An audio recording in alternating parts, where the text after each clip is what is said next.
Yeah, they're open Thursday through Monday. Even during ski season? Seems like Well, they're not, I guess they're technically open now, but it was just kind of trying it out. Yeah.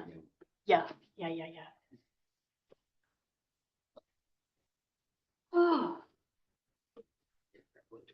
Good. No, thank you.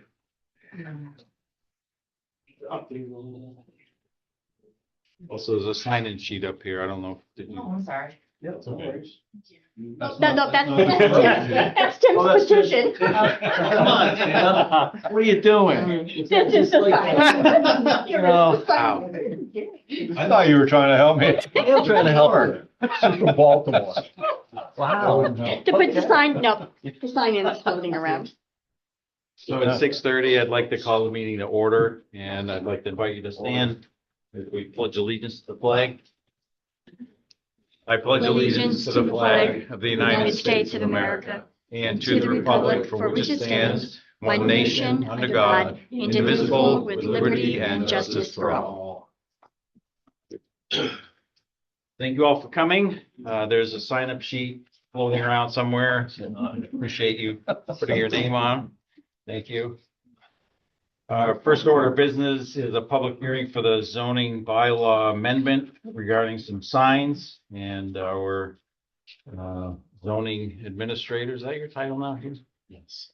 Our zoning administrator, Hugh Quinn, will be walking us through this. So Quinn, Hugh, Mr. Quinn.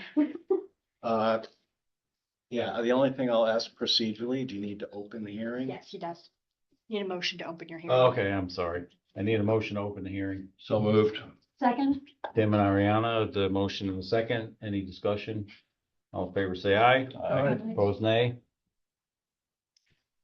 Thank you. Okay, so very good. This proposed amendment, basically has come before the planning commission a number of times over the past year or so.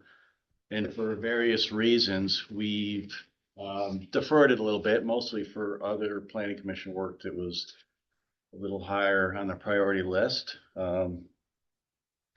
But it was brought to us primarily by Randy Miles, who is on a communications team for the high school, requesting that the bylaws allow what's called an electronic message display sign. So they feel that their ability to better communicate with the community about school events would be greatly simplified if they could have this sort of capability. So the planning commission took it up, and we spoke with the principal of Green Mountain High School, who is in full support of allowing this capability so that they could maybe pursue a sign for the school. And we spoke to the police chief also, just to see if at some point in time the ability to have some kind of electronic display on or about the public safety building would be of any benefit, and he felt as though it might. So with that being said, the planning commission went about researching and drafting some proposed language for EMD signs. And at the high level, the goal was to provide the ability to communicate information, but at the same time, not basically create an environment where it felt like when you came into Chester, you were driving in Vegas. So, at the 90,000 foot level, that was the goal. So the language has been crafted very tightly to restrict this sort of signage for public schools and municipal buildings only, in only 2 of our zoning districts. And in order to get approval for an LED sign or an EMD sign, it would be after going through the development review board process. So And then, sort of at the second page of this proposed amendment is also some language that would sort of legitimize the reality that there are these things called portable electronic message displays that are sometimes, you see them around town advertising a thing or warning about an event or some kind of safety matter. So there wasn't really anything in our bylaws that would acknowledge that, so we decided to add that in as well. So that's sort of my summary. I'm happy to answer questions, and I noticed that Randy joined in, so you may have a comment. I found it very thorough. I mean, it doesn't, I usually pick through these things, things stand out to me in there. I don't see anything here. I think you've done a pretty good job. Well, just to kind of, thank you, Peter, for saying that, but now I will also say, I thought this was going to be kind of easy. But I'm looking at the memo of the correspondence I had with the principal, and that was back in August. So that was August, and here we are. So, I mean, it took us a few rounds to dial it in with some good feedback, so. It seems like it's really conservative when it comes to the display and flashes and all the colors and stuff. So hopefully it'll look more like a sign that just maybe changes a little bit. I was surprised about the size though. 48 square feet is a pretty good size because usually it's 24 square feet for most businesses and stuff. So you're up there pretty good size with 10 feet tall too. Yeah, so it was, some of that discussion was. The most it could be. Yeah, was around, we have some standards for sort of what would be signage in a plaza, so that we felt like that was too big. But, if it's something that's going to sit, in front of a building or on a property, it needs to have enough, it needs to be big enough so you can see it. So we're only allowing 4 lines of characters, and they have to be at least 6 inches high, and you have to imagine people are driving. So, that's partly the rationale for the size. And I think the other thing I'll say is, Carl Henshaw did some great research of just what are other parts of the country doing in this space in terms of standards, so that we weren't just, working from a blank sheet of paper. I will say that, not that I know all of the towns, but Woodstock, Springfield, and Dover all are allowing this kind of signage. And I remember when I was up in the sort of the I guess the Northeast Kingdom part of Vermont on vacation this summer, I saw a couple of safety buildings that had them. So they're not new. They're not really groundbreaking in any way. It's just sort of a much more efficient way to share information about what's happening at a school or so.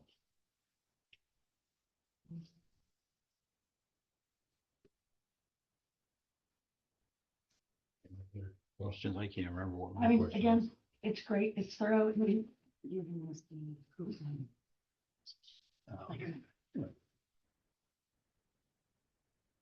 I guess I'll add one more comment. I mean, and Arnie, you kind of mentioned this, it is fairly conservative. So the approach we took was, this is fairly tightly locked down to start with. Someday we may regret that, because it's only in a couple of places, and before you can get one, you're going through the DRB. So if times change and that becomes irrelevant or a burden, or we wished we had allowed it in more places, then we'll have to revise the bylaws to open it up. But right now, the scope and applicability and process is pretty narrow and fairly well managed with DRB site. Can someone that's looking to put up a sign like this use an example that, the municipal government is allowed to do it? Why can't we do it as a private entity? Would that be a good argument in the future if somebody wanted to, you'd have to redo the bylaws? Well,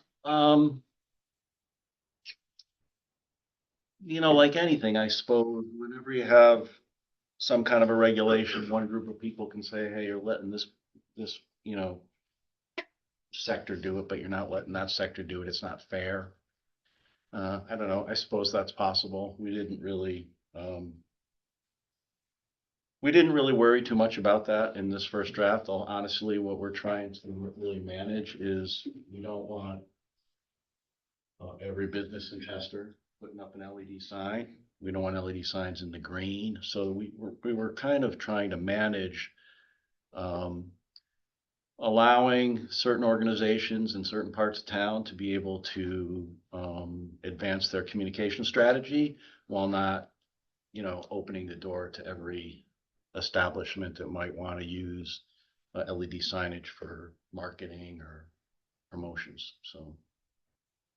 Did a great job. I have a couple of questions. Yeah, thanks for all the work on this. I know we talked about this when I was still on the select board.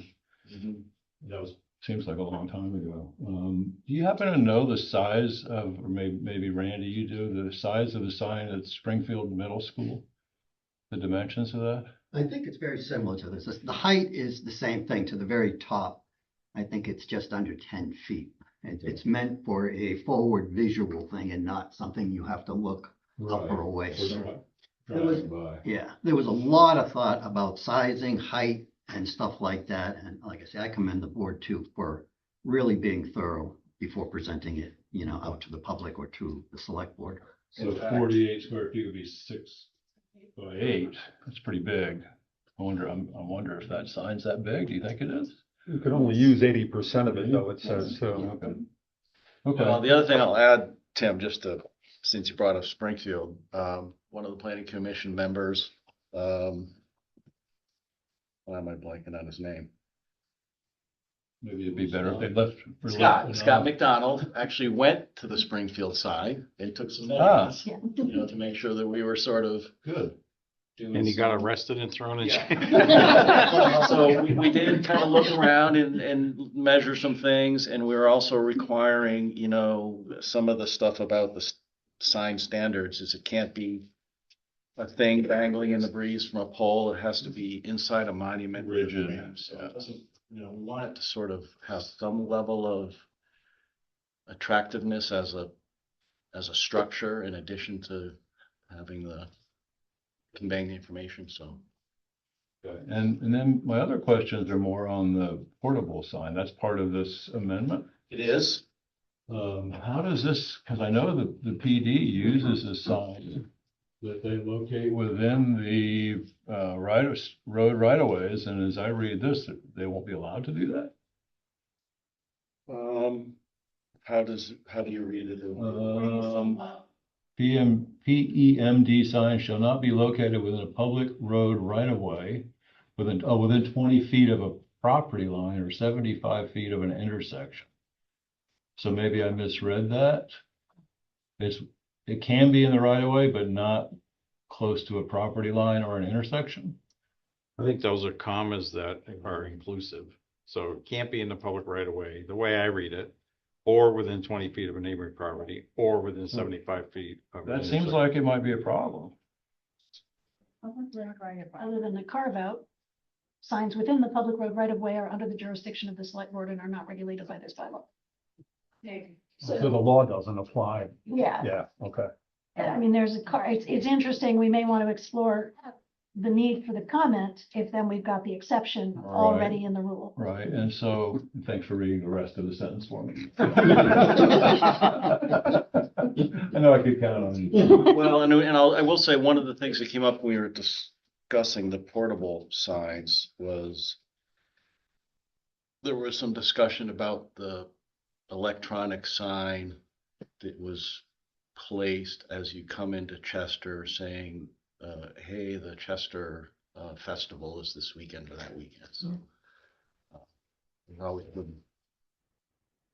I think at the end of the day, when we started to look at this, if you're gonna create some regulations around the LED signs, it was felt we should do something to try to acknowledge the fact that there is some other electronic signage that happens, exactly how it happens and how it's permitted and approved and managed is a little bit unknown. So this was an attempt to put a little bit of language around that. Okay.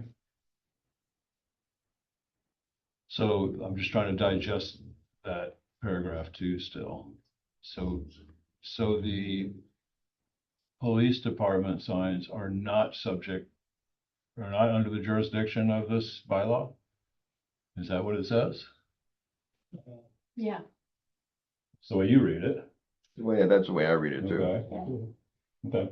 I read it that the police municipality sign, the sign controlled by the municipality Is not. is outside of this bylaw. So now that we've taken this as far as we have down the road, it does feel like that needs to be written in a way that indicates what it does approve, as opposed to being written with an exception. Well, I think this was probably written and Preston would, have probably the most history with this particular one, this particular item. But this is trying to acknowledge the fact that it's not just the police department that has Correct. electronic signs. So if you're not the police department or the public safety office, you can't put your sign, in So the. do we want to say somewhere in the top, excluding municipal and public safety devices which are under the regulation of the select board or whatever? Do we want to say something at the top that says, this is about signs that are not owned by the municipality? And can the state put a sign I on? was just gonna say, you need to include the state in that as well, in those public rights of way. I mean, Chief, if Preston states that it's covered by the carve out and you guys all agree that it's fine, then I'm not gonna argue. If a parenthetical, except the ones the select board approves, close parenthesis, works, then everything else about this document, I think, is great. Chief Williams, you had a comment you'd like to make? If the ordinance itself covers a fixed sign in a foundation or whatever Hugh just called it, these are trailers. They don't apply under anything that's a fixed foundation. So if that's what that ordinance is about, then it wouldn't apply to the trailers to begin with. Right, It is a portable sign section. Section for There's portable. Yeah. there's a section that covers your signs. So related to that, I had a question about temporary signage, because I've heard that temporary signs can be put up for, I don't know what the time frame is, a week or whatever, and no permits necessary. Is that true? And if not, where is that? It is true. Bylaw? Okay. In the section of the bylaws that addresses signs, there is. I don't need chapter and verse, but I just want to make sure. There is provisions for temporary signage. Okay, excellent. As Part Part of wouldn't be an electronic sign. No.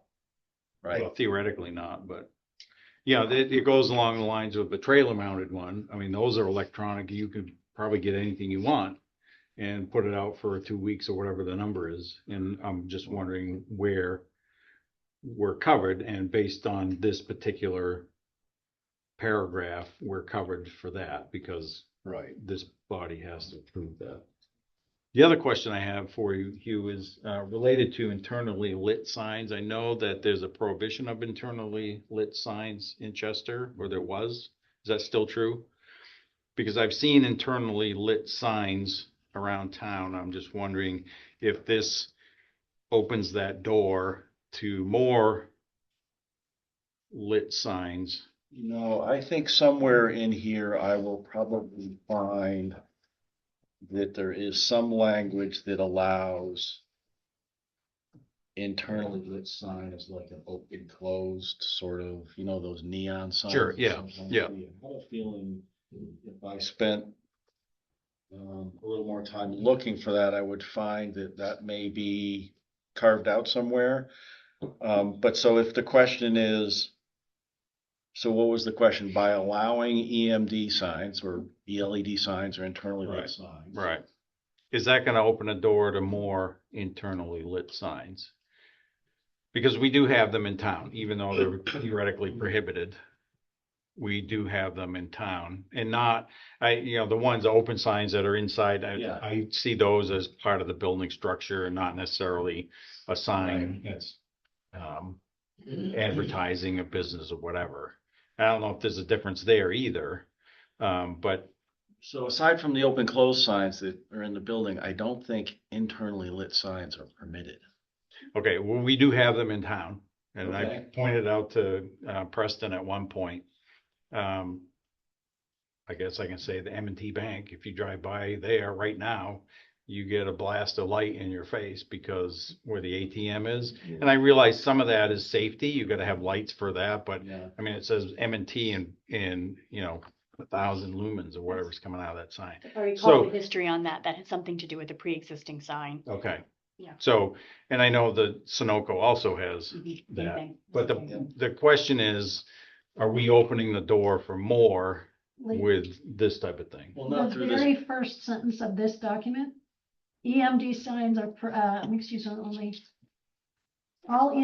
Sorry, it's not the first line, in design and standards for EMD signs. All EMDs shall be incorporated only, which is a very strong language in it. Only into freestanding ground mounted monument sign. So as far as signs in windows and signs on the set, this doesn't even allow for that at all, because under B, design and mounting, only into freestanding ground mounted monument sign.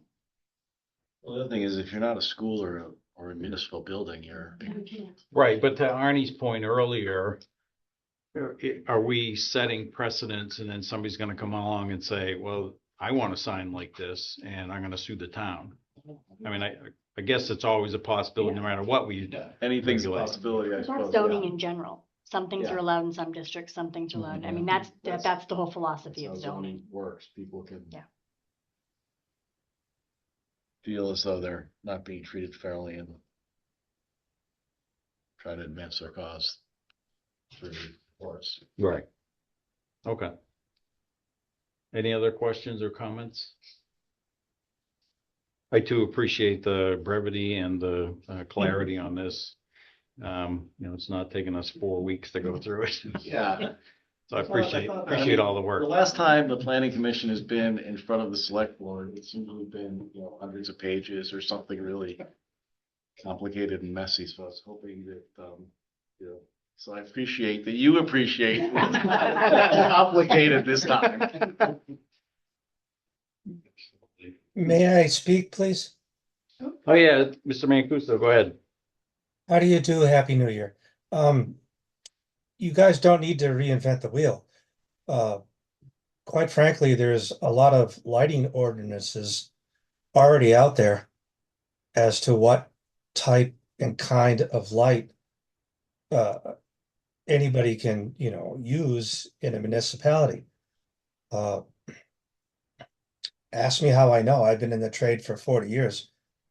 It's so you don't have to look too far to find out what other municipalities are doing to address what your concern here. Thank you. Thank you. Any other comments? So are we closing the hearing or are we just, That's up to you. Oh, If yeah. you want to, you need a motion to do it. okay. Move to close the hearing regarding, oh, sorry. Could I? Sure, Mr. Miles, go ahead. Yeah, I got here a little bit late. Sorry about that. I had a car issue. But I just want to say a few words about the importance of this, which you may have already heard as well. But for the school, for the high school and our community, this is very important for them to have something because they're set so far back. It's hard to really even see the school, let alone get any kind of information. Trying to find information on the website, you go to all these different sites to try and find something, and usually people find it too late and say, oh, I wish I knew that was sooner. So this is crucially vital for the school to be able to get more of the community involved with this. And I know it's something new for this town, and anything new is a little bit scary, but even if you looked at it that way and we didn't do this, further things could happen down the road. Somebody could want this on their own anyways. I think what the planning commission did with taking their time, crossing every T, dotting everything, they really locked things in to make it difficult for this to spread any further, because I myself don't want to see that. But I feel that the school and the police department are two of the main facilities in this town that will really benefit from this. And I hope you all agree too. Thank you. Thank you. Brandon. Actually, I've just raised one more question, and that is, in the event that we wanted one of those signs out here, I don't remember exactly where the districts are. We could not have it based on this. Okay. Okay. That was it. So I'm making a motion. Move to close the hearing regarding the signage bylaws. Okay, Ariana's made the motion. Do I have a second? Second. Tim's a second. Any further discussion? All in favor of closing the motion signify by saying aye. Aye. Opposed, nay. Thank you. And we do have this further on the agenda to vote on this under agenda item number 6, if we so choose. Next is the approval of minutes from the select board meeting dated December 17, 2025. Anybody have any changes or modifications? Move to accept the minutes from December 17th, 2025. Second. So Tim and Ariana have made the motion in a second. Any discussion? I got nothing. Nothing worth mentioning. I'm good, thank you. Ariana? No. So I had a couple of things that I found on page 4 of 13. Line 25, I circled the word trust because I don't think it's a trust fund. It would be the housing fund, correct? The Housing Trust Fund. Oh, that's what it is. Yeah. Okay, so just So it was clarify. reserve. Fund? That's what I remember. It is, I think it's written as reserve fund. It It could, was in the, Okay. Just double But I, check. but I think some In the article. said trust fund, I think she probably got it right, but it's worth changing probably. Okay. Page 7 of 13, line 37. The notes say they have 2 decent sized manufacturers, Newsbank and Curtis. And I'm assuming that's, yeah, I see it. I'm just trying to get the context. of it's what this is for, talking it's about. the, What line you on? 37.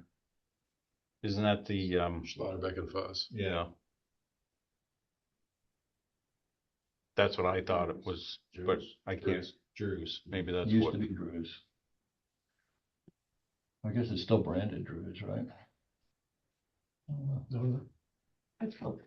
Anyway, Still branded. I don't know who Curtis is. yeah, I think that, I think it would be Drew's. Drew's, or yeah. Schlotterbeck and Foss. Yeah, I don't know who Curtis is. Okay. I think that was it.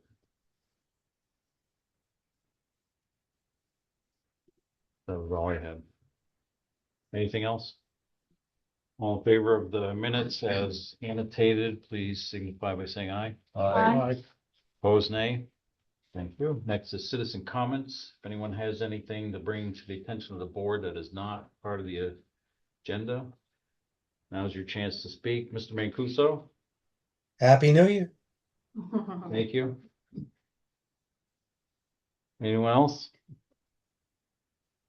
Next is old business. Leah, I think Steve actually had a comment. Oh, I'm sorry, Steve. Go ahead. No, I just. That was Happy it. New Year. Happy New Year. That's all I want to wish guys. Put your hand back up. You put put your your- hand up now, Steve. Come on. Hopefully we can all continue to live the dream in Chester. Thank you. Into that. Next on the agenda is old business. Julie, you want to take us through that, I please? do. There's only a couple of quick items. We had the pre-bid conference today for contract 2 and 3 of the large sewer project. A lot of contractors in attendance, 12 plus, which is great. So we're hoping we'll get some very good bids. Bids are due on the 21st of January. So we're hoping we'll get some good numbers on those 2 contracts. We discussed with the engineer after. Probably, there's still some final design work being done on the Depot Street sidewalk project. Not sure that we're going to have all those approvals from the state that we have to have after 100% design to go out to bid at a favorable time of year. I don't want to go to bid on that project in April. So we may push the bidding to December. The other benefit to that is it is going to be very challenging to have all of Depot Street, the street itself dug up for sewer main projects, while you also have a separate contractor with a separate funding source also digging up Depot Street sidewalk. You also need to remember you got a $2 million project and a $3 million project. They are reimbursable programs. So we have to front the money, seek reimbursement. It's a lot of money to outlay for the town at one specific time. So we're going to monitor it, but we may delay the Depot Street sidewalk bidding to the winter to get better prices, number one. But I'll keep you apprised of what that looks like. So we think we get better prices because of the season? Yes, you get better prices when you bid these large projects over the winter months. Yeah. Yeah. Even So with we'll see where that inflation lands. Factored in, What was that? with inflation factored in? You don't know what you have in the winter. You don't, in the summer, by April, you kind of usually have gotten some projects. And then they you're not elevate as hungry. prices. If you want Yeah, it no, I done get that that. year, they're Yeah, I've been elevating there. prices to get it done that year. So we'll see when the final plans come through and we'll have another conversation about it. I'm just getting that out there so that people are not shocked if we don't do the sidewalks in 26. Do we know when we could expect the final design? The final design piece is through its final stages, so probably in the next month, but then the final design has to go to the state for its approval. Right. And it's Yeah, not the rail, rail tech. but we know that, then they set it on a desk for 2 months and then they come back. So we'll see what happens, but I'm just putting that out there now for conversation that we're already into January. If this hits April, we don't want to be bidding this in April. So we'll have that conversation again, but again, just getting the conversation out there. So it's Poor sidewalks. I know. I understand. Or walkers? I do. That's That it it? for me. Anything That's it else? for me. Okay. Any other old business at this point? Next on our agenda is the superintendent of the Two Rivers Supervisor Union, Mr. Millington. If you'd like to address the board, now's your opportunity. So I figured this is probably a good time to talk a little bit about the budget and tax rate potential kind of impact of what we're looking at. This is one of the times of the year that I think a lot of us that are superintendents get a little frustrated in terms of budgeting and tax rates, because there are certain things that are in our control and there's a lot that's not. And so I think that that's really important for folks to understand.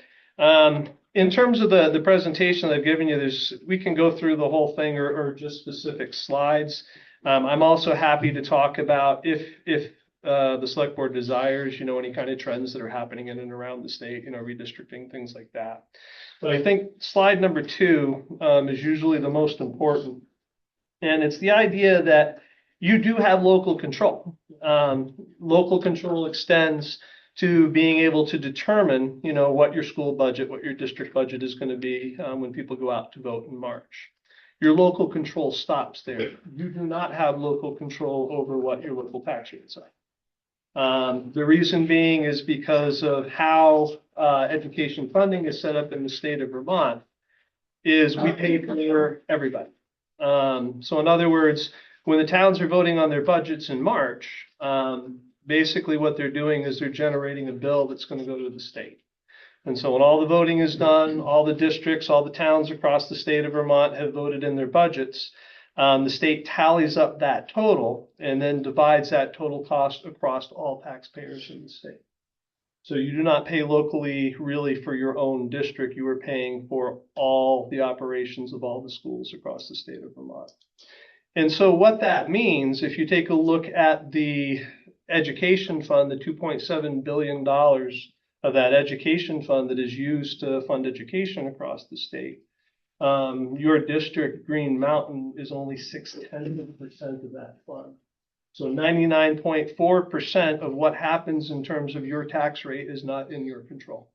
It all depends upon what the other districts across the state are doing. And lately, in the last couple of years, it depends upon the decisions that the legislature is making. A lot of the increases in the last couple of years have not been due to changes in what's happening in terms of education. They've added $500 million in expenses to the ed fund through their weighting study, through universal free meals and things like that. And so that's where a lot of the impact has come. We go into a little bit more detail here in a minute and take a look at the tax rate. You're going to see the other piece. Can I ask you a question before? You can ask me as many as you want. Thank you. I'll try to stick to one. Slide number 2, you're talking about the $2.7 billion that's set aside for education. Does that include building maintenance and upkeep and repairs? It includes all costs for education. So Staff salaries, facilities, everything that's related to education. So if a municipality wants to build a significant building for education, that would be thrown into here. We all end up paying for it. Yeah. What the state has done, they actually did away with it during COVID. They have what's called an excess spending threshold. So every year, I think this year it's $16,417. If you are paying more than that per student, right? If your average cost to educate a student is above that, you're considered to be above the excess spending threshold. Any money above that threshold comes directly from local taxpayers. It does not come from the education fund as a whole. So as long as you stay under that, the costs are being borne by everybody in the state. Ludlow Mount Holly is in the unfortunate position right now where they've got to cut, $700,000 out of a $10 million budget to be able to get under that excess spending threshold. And so that would be for the Two Rivers Supervisory Union or just Chester, Andover, or whatever? In your case, the Green Mountain, so Chester, Andover, Baltimore, Cavendish. Okay. And so when we're looking at what it costs to educate our students, as long as we're below that 16, whatever the number is, then we're not paying more out of our own pocket. So where are we for the Green Mountain Union? You are a couple, I don't have the exact number on me, but you are a couple of $100 per student under the threshold. Okay. And that is typically where most districts sit. There's a negative and a positive to it, right? If you're a businessman and you're trying to leverage things and make sure that you're getting everything that you can for your district, you're going to try to ride that line, right? Sure. Because it's you're able to do more for your students, more for your district, and it's borne, across the entire state. You don't want to go over the line because then not only are you paying directly from the local tax base, for anything that's above and beyond it, they also penalize you for it. You actually have to pay twice as much. So like if we needed $1 million over that excess spending threshold, the local taxpayers would actually have to pay $2 million for it. And where does that extra $1 million go? It goes to the education fund. It's spread out amongst. Okay. Another question is relative to that spending threshold. That includes building maintenance and facilities and all that stuff. So we have an issue with the high school building. And so in order to fix that, we would have to increase the budget, which would put us over that 16,000. Yeah. So that's the conundrum that we have. And so what happened with some districts was they did away with the excess spending threshold during COVID. Because they did that, some districts went out and did renovations and built new buildings. When COVID was done, they brought the excess spending threshold back. And now they're all over the excess spending threshold with no way to manage it, to deal with it. Is he coming? Yep. Oh, So it's look at Sharon, if you could mute. Hi, Princess. Sharon, if you could mute your mic. Yeah. Susan, please mute. Thank you. so there's been some issues across the state because of that. People that were in that position. So you had mentioned early on that there are some things that we do have local control over and a lot of things we do not. So what is our ability as a town members or Green Mountain Union to influence the spending or the tax collecting in order to help reduce our tax burden and not pay for things that maybe we don't necessarily want to pay for elsewhere in the state? So it would have to come through a legislative action. So one of the things I think that Green Mountain experienced a few years back was, right, the tax rates went through the roof. And so there was a lot of cutting that was happening locally. You know, they cut $1 million or more in expenses and your tax rate still went up. It's because it doesn't matter what you do so much as what's happening across the rest of the state until all districts are forced to cut, right, at the same time. That's pretty much the only thing that's going to have an impact. Everybody, you got to have an overall reduction because of the combined effect of all the districts for your tax rates to come down. Best we can do locally is make darn sure that we don't cross that excess spending threshold. If we do that, then we only have ourselves to blame. Under that, we have very little control. Or talk to our legislators. Yeah.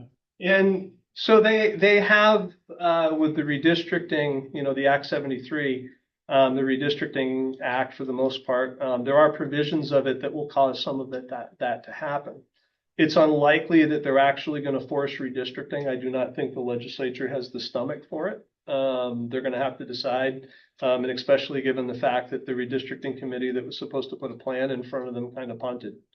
The one provision that's there, and it's something that this community and all the communities in the TRSU have to talk about, is they have enrollment sizes that have to be adhered to, which means, you know, loss of staff. And in the case of some of the smaller schools in the district, you may not be able to operate the school, you know, under those circumstances. And so once the boards vote on the budgets in January, you know, what they're looking for the budgets of school boards, a lot of my discussions are not only explaining the budget to the community at the open forums, but it's also having that deeper discussion in terms of this is what the law requires in terms of enrollments. This is where we sit. What do you want to do? Because there are going to need to be some major changes. Now, in 2 years, when people have to be in adherence with that, that will cause a major change in all the districts across the state of Vermont. Everybody will be cutting costs because they're trying to meet that requirement, and taxes should go down. I don't think they're going to go down by much, but they will go down. But again, it's that idea that it's about what collectively the districts do as opposed to what any individual district does. Thank you. Sorry, I didn't mean to. Oh, no, this is the good stuff. And Vermont has made the taxing system so darn complicated. It's a little ridiculous. We'll do slide 3, we'll do slide 6, and then anything that folks want to talk about above and beyond. So the overall changes that we're looking at, we are currently in the 25-26 budget year. That was a 12% increase in spending over the previous year. A lot of that was due to, like we said, there were a lot of positions and things that were cut with the assumption that it was going to bring taxes down within for the local taxpayers. It did not. And so we brought those teaching staff back, and that's the reason for that increase.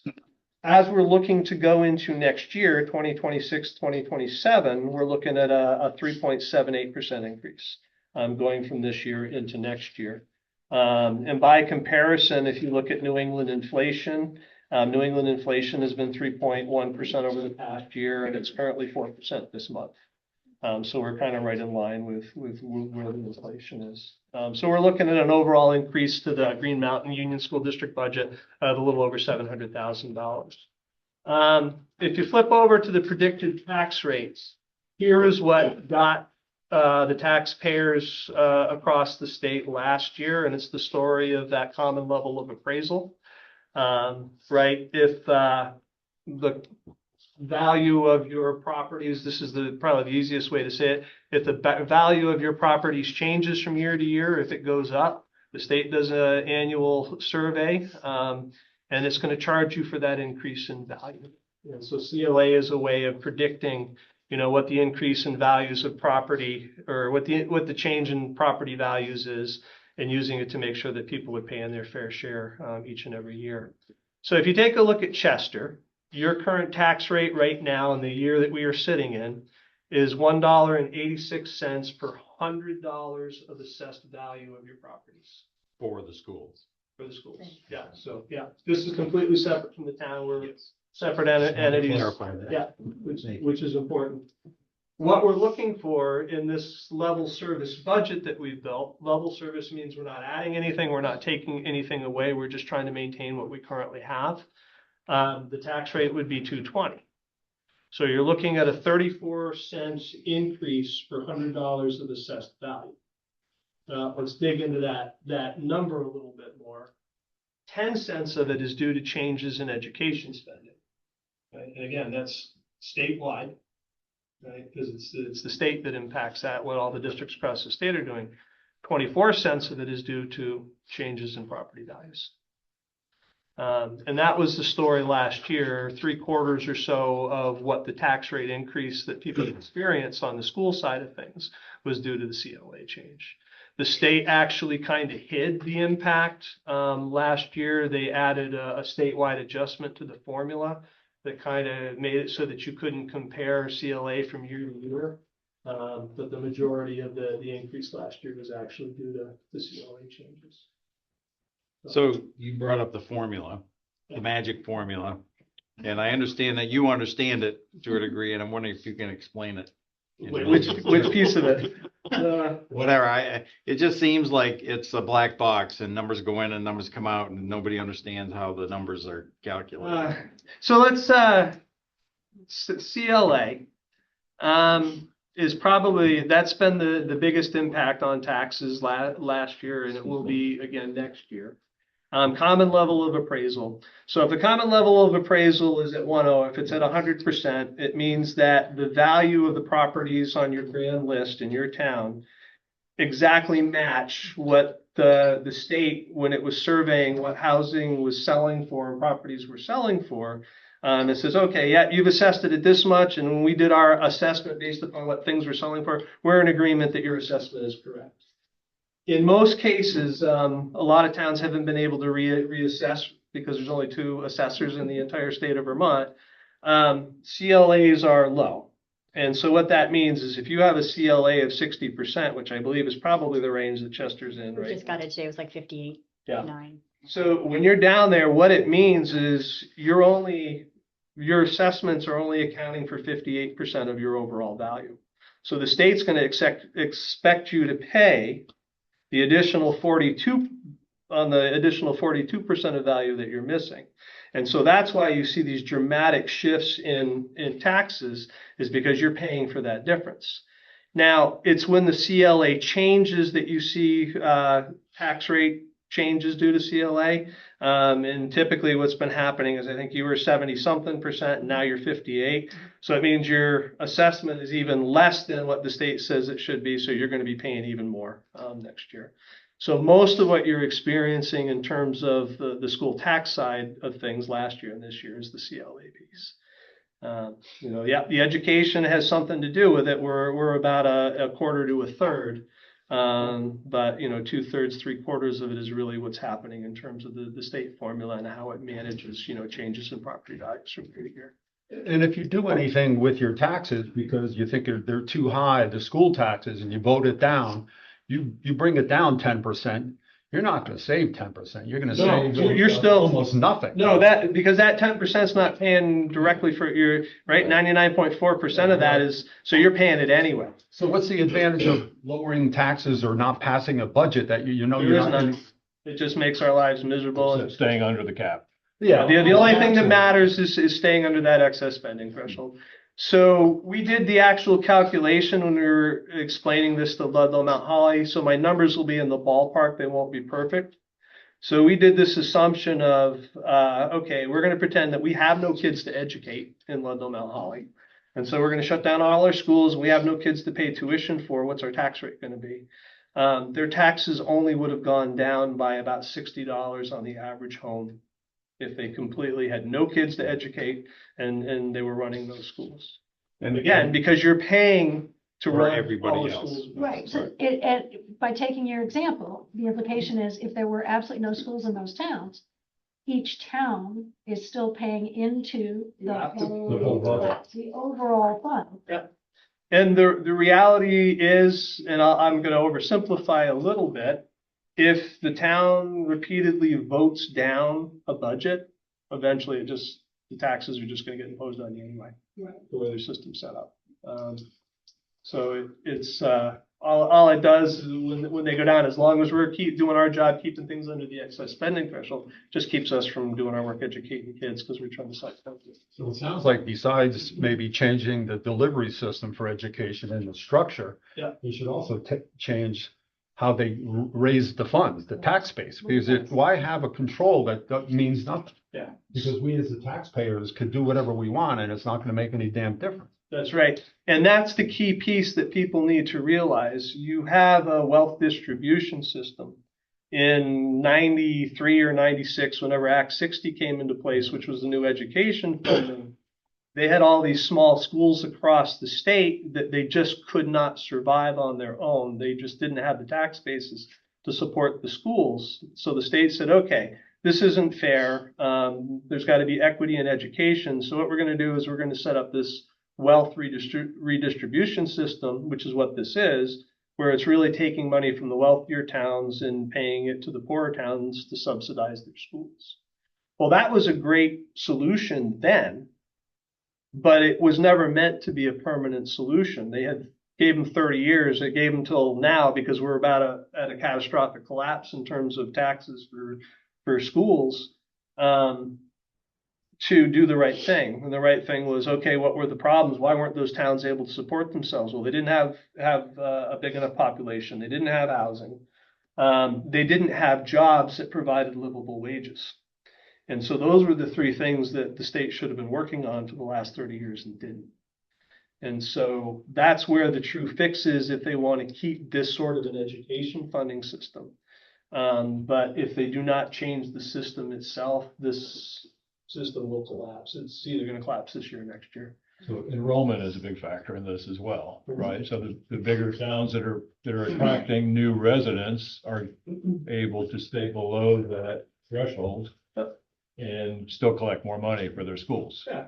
What's the enrollment? What are the enrollments looking like in our district? Actually, I've done the numbers. Chester Andover Elementary is losing about three to four kids a year. Cavendish is the same.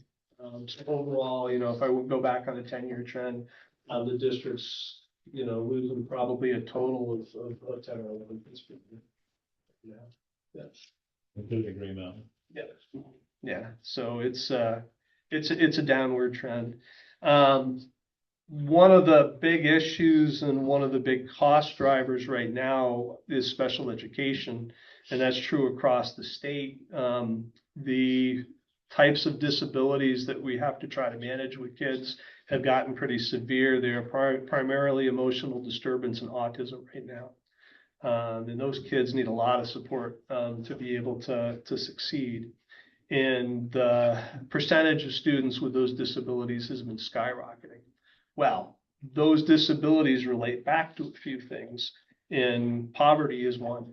And what's happened in the state of Vermont with the subsidizing that they do of many things, not just education, is that you've increased the number of people that are not making a livable wage, right? Because they're paying for those subsidies, even though they're not making a lot of money themselves, causes intense financial stress on the households that those people are living in. And it's that stress, that family dysfunction that comes from it, that is a direct correlation with a lot of what we're seeing in terms of the emotional disturbance increases. So they've got this whole system. There are parts and pieces of it are just kind of reinforcing themselves in a bad way. So there's got to have something that breaks the cycle eventually. I'm impressed and pleased with your refreshing comments, laying it out for us, because I think we have the perception of, well, the school just cut their budget or whatever, it would save us a lot. But you've pointed out a bunch of other issues that need to be addressed that we haven't been collectively as a state, as a people. And it makes me think about what we're doing as a town. We're addressing housing, we're addressing wages, we're doing all the things that you just mentioned to make life more affordable here. And maybe it's a little too late, but we're at least thinking about those things. And I don't really see us as a state, the state government doing the same thing. No, they need to, I think, and again, all this is, these are 20, 30-year plans to get things back on track. The biggest thing the state can do, from what I can tell, is they need to start breaking down all the barriers they have to new businesses coming into Vermont.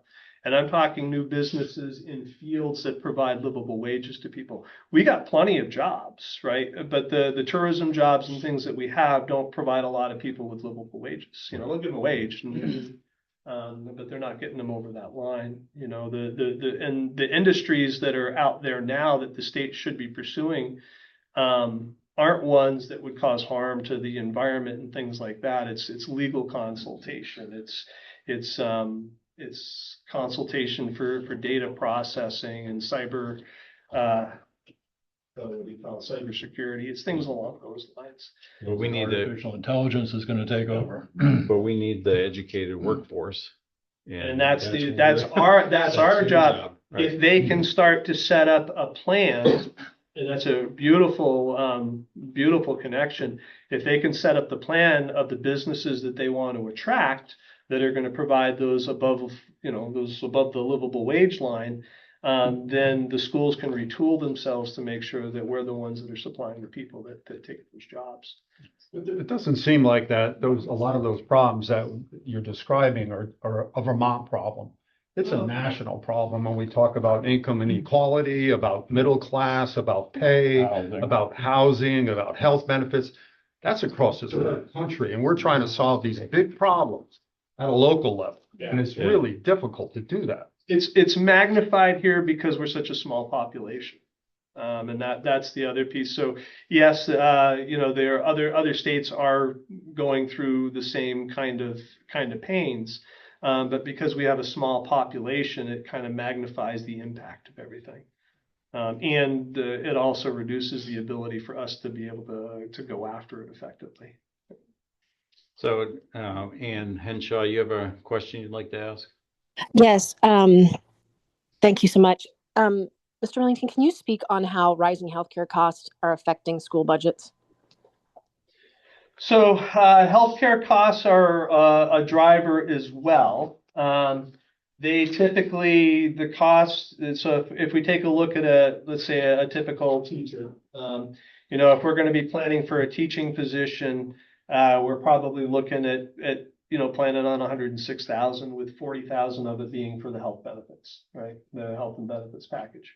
The problem is that health insurance increases have been double digits year after year. They average about 12 or 13% in the state of Vermont year after year overall. So it is a huge part of the costs of what we're paying into the education fund to be able to cover that. This was an unusual year I think this is the first time I've seen it. It was in double digits. I think it's 7% this year, a little bit over. But yeah, there is a huge impact there. I know why. The reason that they were able to get it under double digits this year was because of the GLPs. A lot of the insurance companies stopped paying for the weight loss drugs. That was the biggest piece of it this year. It's amazing when we hear 7 or 8% being a great bargain. I don't get how an industry continues on that path, and it just happens. Well, I remember when I started teaching, Blue Cross Blue Shield was not for profit. Yeah. That's what it started with. Healthcare was not for profit. It's an essential service. My personal opinion is it should be. Hugh? Yeah, I just have one question that I'm thinking about everything you said, and you may not know the answer to this, but do you think that the work that the state is hoping to do in the next few years around redistricting is the goal of that program? Would you guess that the goal of that program would be to eliminate the wealth redistribution model? Is that a goal of the work? I think because the Act 60 model is enshrined at the Supreme Court level in the state of Vermont, they couldn't if they wanted to. I think by the same token, when you set those enrollment figures, you are requiring small schools to shut down. Okay. They will never be able to meet them. So they are forcing consolidation. The funding will still be through this equalization formula. Yeah, okay. But it shouldn't cost as much because you're going to be able to take advantage of the economy of You'll get scale. more efficient. Yeah, Even I though could- it's a distribution model, it should, the overall cost should go down. Yeah, yeah, but in our district, and I look at my other district, we could shut 3 of the elementary schools down, put them into one, and there would be significant savings in that, and the kids would have better programming, because when you have larger schools, you can provide things that you can't in smaller schools, because it's just not cost effective enough. So I'm not saying to do that, but I'm just saying that, yeah, there is a benefit to it. He predicted, and with no basis, 185 million in savings if this whole redistricting thing goes through. So 185 million compared to a $2.7 billion education budget.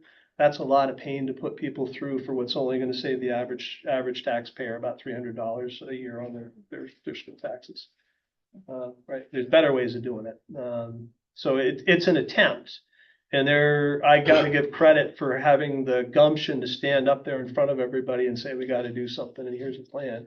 But it's not necessarily going to get us where we need to go. You cut my taxes in half and I'll say you had a good plan.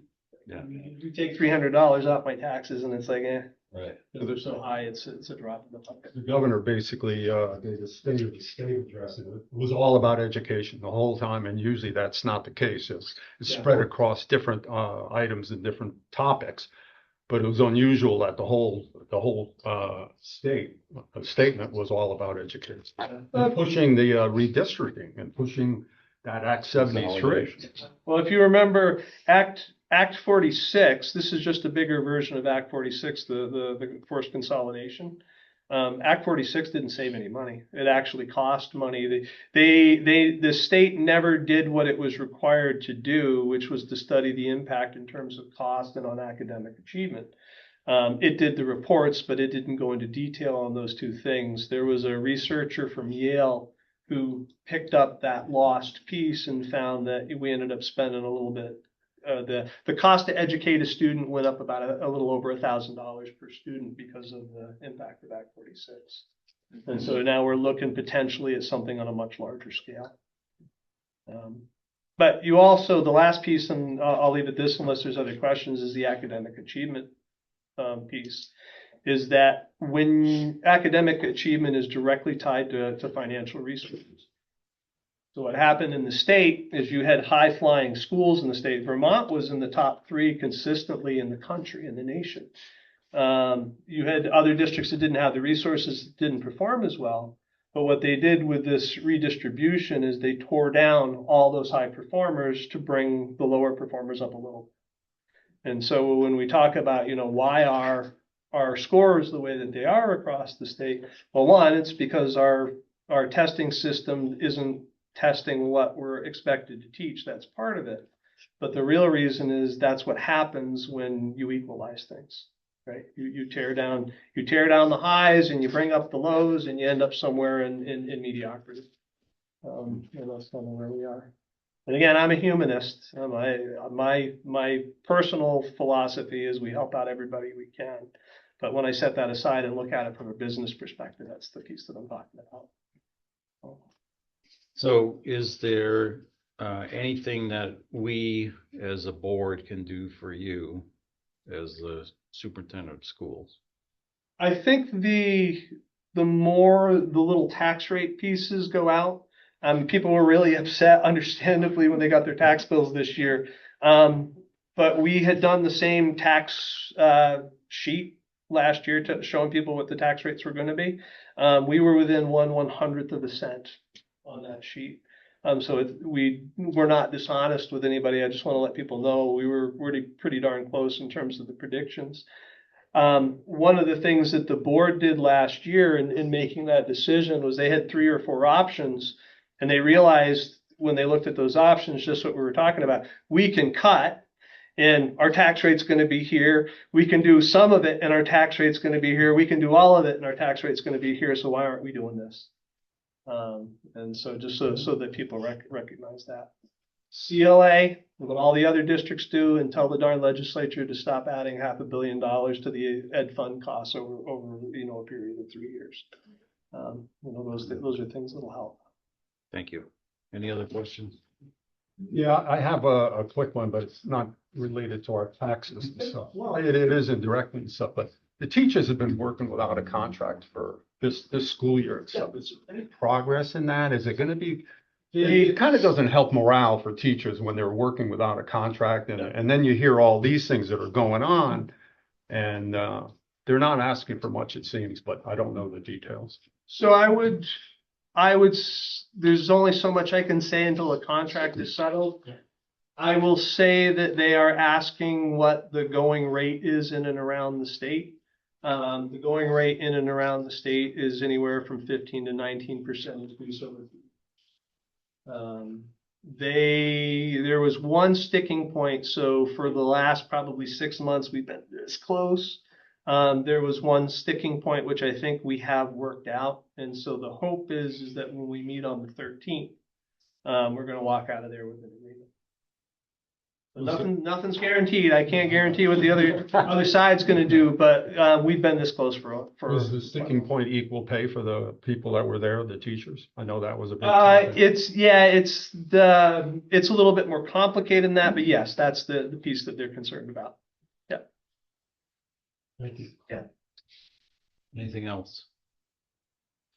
Well, thank you for your time. We appreciate it and your transparency, and maybe at one point our legislature will figure it out. Always happy. Hold them It's up. actually Yeah. fun to come to these meetings and talk with folks. Yeah. Well, thank you for your time. This has been incredibly informative. Thank you. Yes, very Yes. much. very helpful. Yeah. So maybe in a minute we'll vote on the signs. You guys put up a sign with the CLA table. Put the tax rate in there. Put it right on there. Have people crying when they go by. A lot of accidents. Thank you.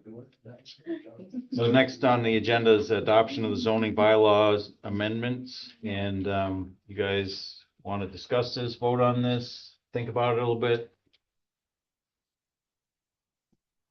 I'm The perfect. sign? I'm okay with it. I'm Yeah, I good with put a voting. motion on the floor. Okay, so Peter's made a motion. I'll second. Tim's a second. Any further discussion? I just want to say one thing. I don't like signs, Especially electronic ones. but- especially electronic ones, but I see the value in this instance for the public services and for the school. And so at this point, I will put aside my distaste and vote in affirmative for this. So that's my position. Well, just to back you up on that, when this came up, when I was still on the planning commission, I was not in favor of it because we hadn't done all the research that Hugh and his team have done now and really dialed this section of the planning bylaws in. I mean, it's really dialed in. Oh, yeah, And yeah. we didn't have that before. So with that, I also am in favor of it now. Okay, and kudos to you, Hugh. Anyway, any further discussion before we ask for a vote? All in favor of the bylaw amendment as presented to us regarding the electronic signs, please say aye. Aye. Opposed, nay. Excellent, thank you. And Hugh, thank you and the planning commission for all the work. Well done. Yeah, thanks. Thanks, Lee. You're welcome. I will say one thing now that you've voted. The other shoe's about to drop. The guy that says he doesn't like signs, have you looked at your truck lately?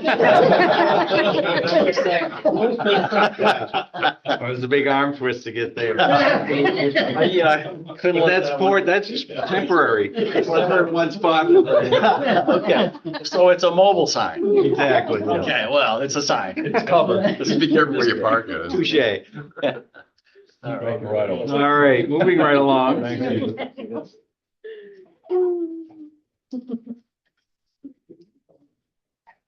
Yeah. Next is the discussion regarding the Regulate, thank local you. options tax for room meals and alcohol.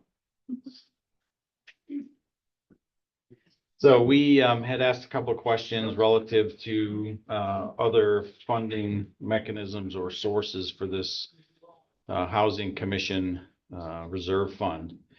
And one of the things I had asked about was the Development Fund balance and the Cypress Minerals Fund balance. So between those two, there's over $500,000. And we're looking for, we don't know what the number is at this point, but 90 to 100,000 to start out with. Is that correct? Yes, that's what we are hoping for. That being said, it's not like that is the magic number that has to get Right. spent. I mean, it's not a budget that's set that way. But that certainly would give the Housing Commission money to start. But that's a tax if it was on retail sales. No, I Is think that he's what talking, this, I'm talking about the Back of the envelope budget you're talking about, right? the yeah, back so of the if you envelope go to budget we the- did last You go to the meeting. manager memo, that's it. So these are the numbers Yeah. here, yeah. The 100,000 that he's talking about, Arnie, is if you were to take the short-term rental, that income, and the, right, not the retail sales number. The back of the budget that we had kind of put together for the last meeting was roughly $100,000. Yeah, Yeah, so that's what the housing. Crystal ball budget. correct, Right. correct. All right, thank you. This So- other thing is somebody, or I think it was Lee, had asked, or somebody asked It was me, about yeah. what would be, if we were to do local options tax on retail sales, what number is that looking at? So Preston did some research for me, and that's roughly And 94,000. that's what that 94 is. That's roughly 94,000. The other one was Our portion. 40 That would be to our 60 portion. or something. Correct, about 60 to 70. 70. 60 to 70. Is a guess, kind of. On meals and rooms, correct. Correct. Um, Go ahead, Tim. Well, so I just wanted to kind of summarize this because it seems like there's three different options that are being discussed. One would be local options tax on rooms, meals, and served alcohol, which was the original proposal. One would be to take the funding for the Housing Commission Fund from Economic Development and or Cypress Minerals, right? It's one of the things on the table. And when we talked about this, I don't think it's an actual proposal would be to do 1% on retail sales. I think we're all, am I safe in saying we're all not in favor of doing that one? I'm not. Okay, okay, so that one's off the table. So then that leaves us with two options, because it's clear to me that we need to fund the program that we're working on to generate more housing in Chester. It seems like the Housing Commission's done a fabulous job over the first 2 years already of, getting their ducks in a row and presenting us with some options and letting us know what they need. And they're gonna need some money to do studies and appraisals and whatever else is on that list. It all seemed reasonable to me and logical. I would not be in favor of taking money from either the Economic Development Fund, because now we've just created an Economic Development Committee that needs to, they will need to use that money. And by the way, the number that's on that, in your memo, that's not including the loans that are out. Correct, right? correct. That's the what's balance actually they said. sitting in the fund. Correct. So that's a revolving fund that should keep replenishing itself and helping to develop new business in Chester. I don't think we should touch that for anything other than economic development. As far as the Cypress Minerals, I know that's tempting. There's cash there. It's also earning some kind of, it's growing, right? It's still growing. It's growing each year. I think it makes sense maybe to leave that one. I certainly wouldn't want to touch the principal on that. Maybe we look at using however it grows each year, which is unpredictable at this point. We just don't know how much it's going to grow each year. And maybe look at that in arrears. How much did it grow last year? Where could we use that growth to help the town budget? But because it's not predictable, I don't think it's appropriate to use it for funding the housing fund. So that leaves us with the 1% on rooms, meals, and served alcohol. which in my mind is the most logical way to do it. All those other things aside, it's going to have the least negative impact on the front end on Chester residents. It's kind of,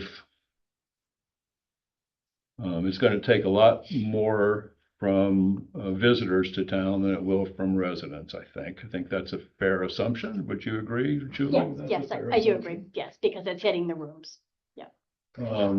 And it should pay us dividends in the future in the form of an expanded grant list.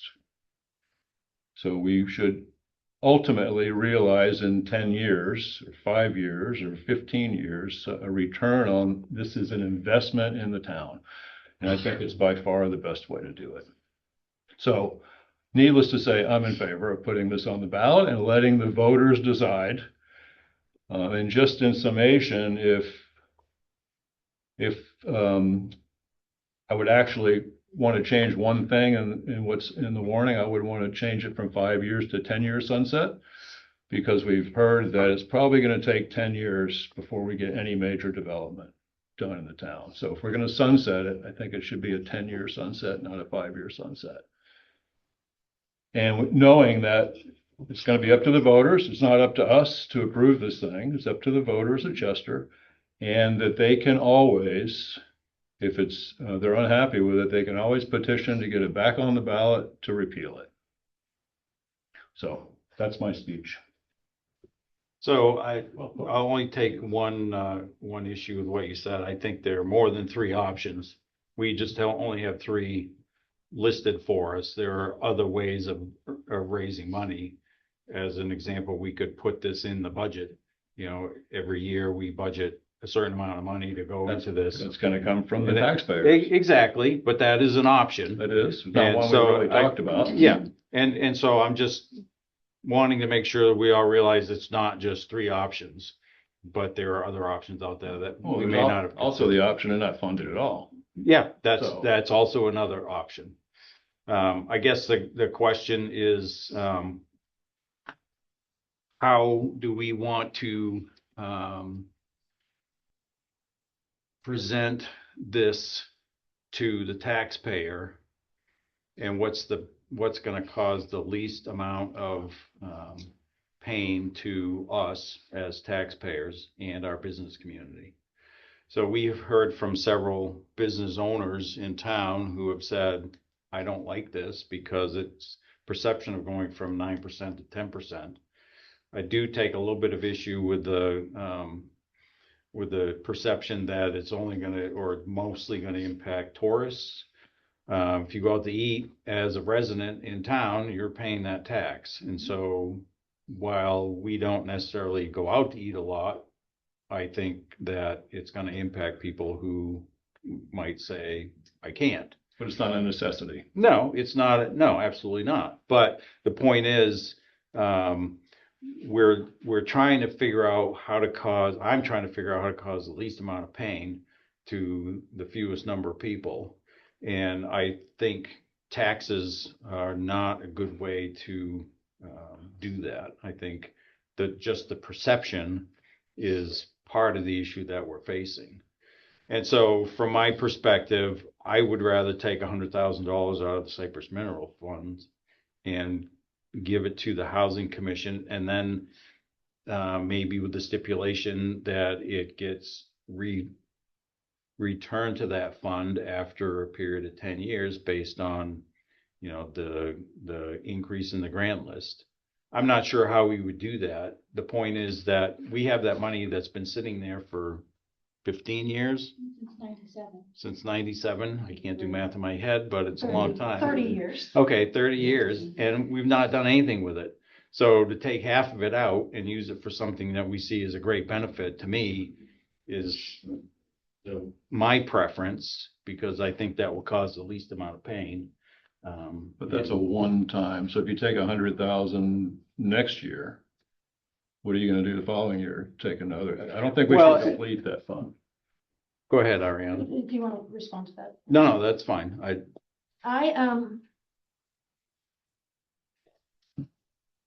I'm very glad that it's not up to us to decide, right? So our question in front of us is, do we put this on the warrant?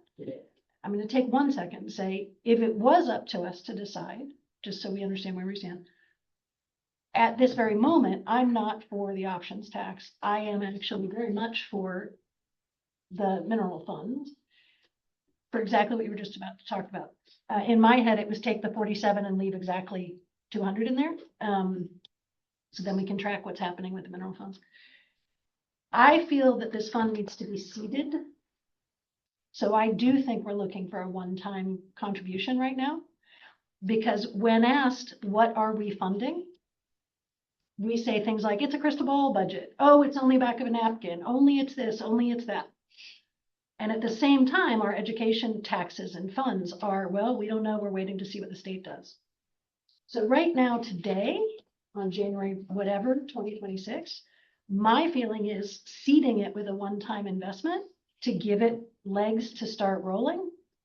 This commission needs to figure out what it's going to do with it, what the cadence of spending is, when they need it restocked. We need to give them enough to get started. And then we need to see what the business of this commission is so that we can fund it in a revolving way. So my personal opinion is that I think we need to address it as a 1-year seed money and then review how it gets funded from there. And if it's a 1-year thing, then taking it from a one-time fund does make sense to me. It's the one-time foundational investment or the seed money for the fund.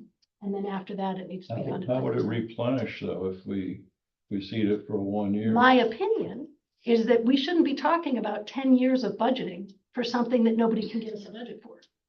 We should not be planning how to fund something for 10 years when nobody can tell us what that spending looks like. So I respect the fact that the commission needs some money to play with to get to the point where they know what the work is.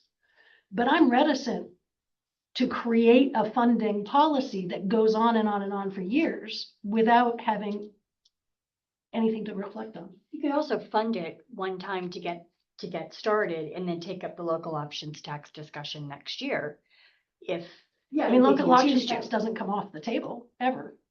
Well, when you get to the local options tax and you look at what's happening to our budget this year, it almost makes sense to take that and put it in like special projects. You want to paint the Yosemite firehouse. Wait, I don't understand. What are you saying put into special projects? Well, you have things, it's like Yosemite firehouse, it does not benefit everything. But this tax could pay for that, and it takes it from a different class of people and it takes it off the property tax burden.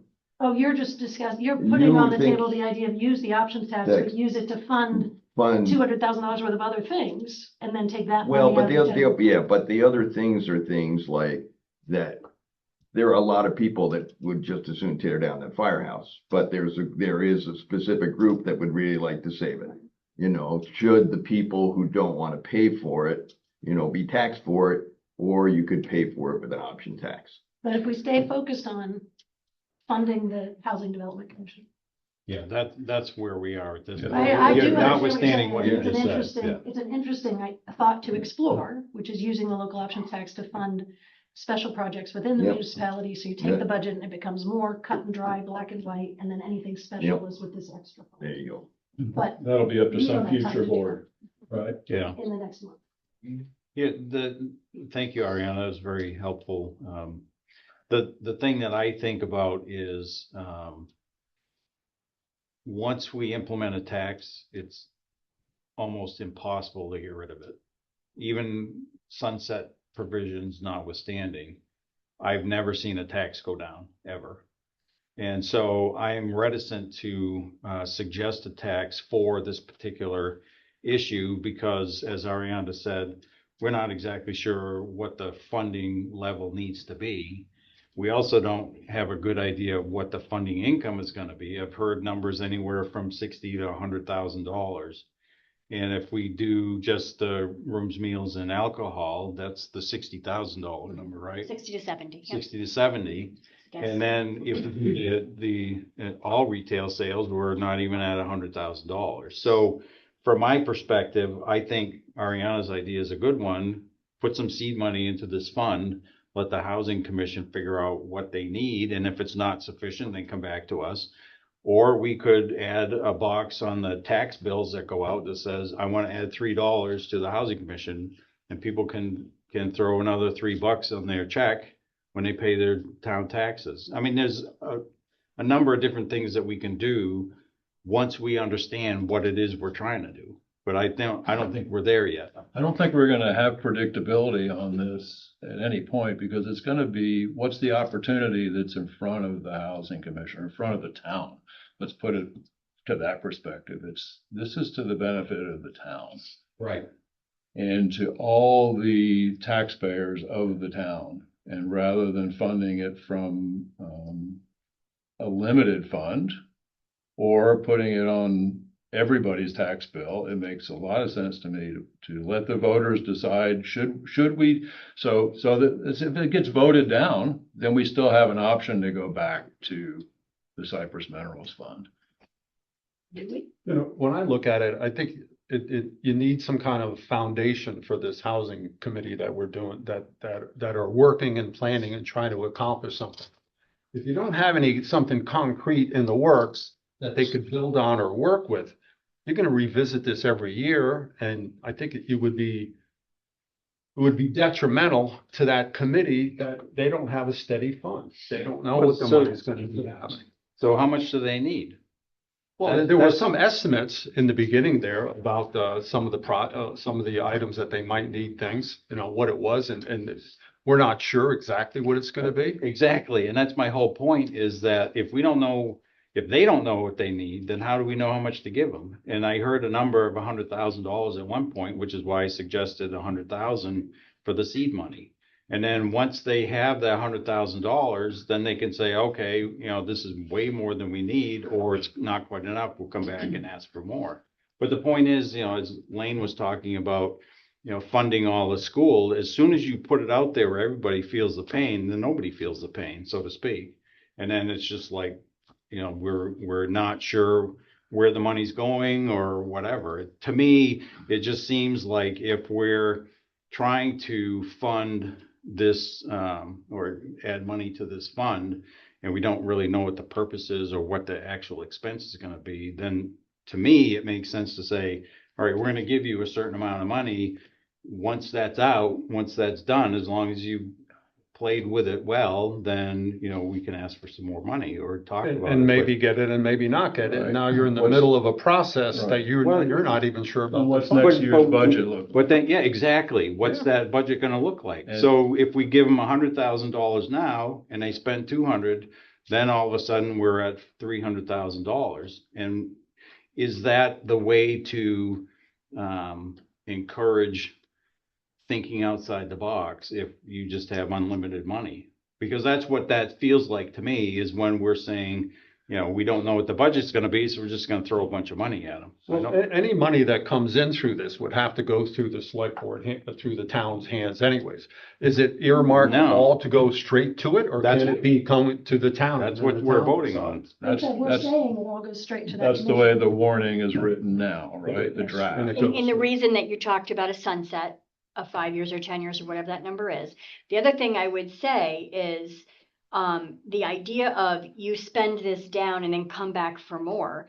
Some of the longer term projects that the commission is talking about are things like, if you were to buy the property south of town and we need to run, water sewer to it, those are some of the things that the housing commission fund, once it has built, could pay for so that it never hits a tax. For the infrastructure. So part of the fund is you're building the fund for larger projects.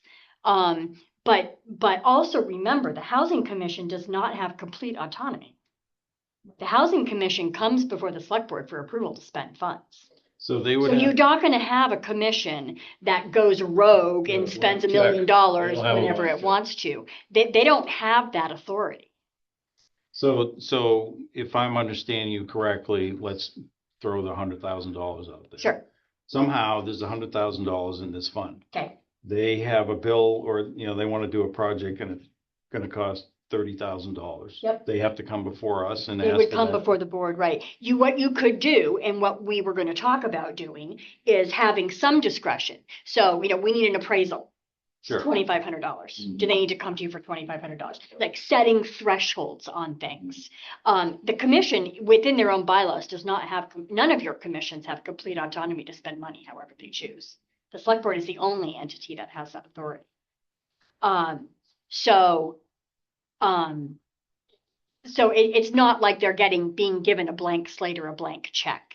The bylaws would be amended, or there would be another policy on spending that was the discussion that the Housing Commission has had, is to set some thresholds so they have some discretion. We're about to, go out for an RFP for a market study for the large project to see if the town would support 60 units, right? That's probably going to be $8,000-$10,000. We've got a grant that would pay for 50% of it. So, $4,000 or $5,000. Right now, yes, they would have to come to you for that spending. A policy would give some discretion, but we're also going to be looking at potentially, Preston and Hugh and I are talking to some different consultants about kind of the next phase of some of our developments. So bringing a consultant in, that's a $35,000 bill. It's vital, but the Housing Commission will be coming to you to spend that money, because that's a whole different number, right? So there will be discussions about that in a policy that the board sets for the Housing Commission spending. Right. So, yeah. Ariana, I go want ahead. to clarify a couple things. I am 100% for funding the Housing Commission. So I want to be very clear that. and on the record, I'm 100% for funding. We all are in a way, just Just how different do it. vehicles. It's just how we do it. So I have a couple questions that are related, and they may not sound like it. The first is, if we did put this on the warrant and it voted down, then we're looking at April 1st and the Housing Commission has no money, except the STR fund, right? Or they can come to us and we can give them Cypress mineral water. So that's my next, I said two questions. The next Yeah. question is, if we either allocated some Cypress mineral funds now, in addition to putting the question on the warrant, or we put some Cypress mineral funds in and didn't go to whatever. You answered my question. If we put it on the warrant and it doesn't get approved, then we get a second bite at the apple on the mineral. Absolutely. Cypress mineral funds. Then you just have another discussion about Those it. are Because your question on the, available to us. right, your question on the ballot is not, do we fund the housing fund? I know, that's why I wanted. It's to just very We've already- specific. we've already made Really that hard to decision. separate them. Right, this is, your question on the ballot is, look, are you gonna put local options tax on there or not? Right. Period. Our question on the agenda. Correct. Or your question on the ballot to the voters is that question. So if the voters voted down, then you can still revisit other options. So Carl Henshaw has had his hand up for a Yeah, while. so I just want to make sure the board has had enough time to speak Yeah. before that answer questions. So, Mr. Henshaw, if you want to ask your question. Yeah, I was just going to say, when we were talking about the 1% tax hitting food and hotel rooms, I mean, that I totally understand the target is to get this kind of housing budget from visitors into town. But you had mentioned that STR, how much of a percentage of that STR tax is able to be, or the STR fee able to be levied and sent over to the Housing Commission? It's about 20,000, a little over 20,000. I was just researching, and it looks like different towns actually have fees that go higher for STRs. Have we ever considered doing that? Like, I've seen fees that start at $500 per bedroom going up to $4,000. Yeah, we had We've that discussed discussion. it at great length. Yeah. Go back Okay. about a year or two and look at the minutes. They just went up, Carl, this past year. Okay, perfect. Good question, though. Yeah. Anything else? No, that is all. Thank you. Mr. Sursu? Yeah, thank you. How much you'd like to go first? No.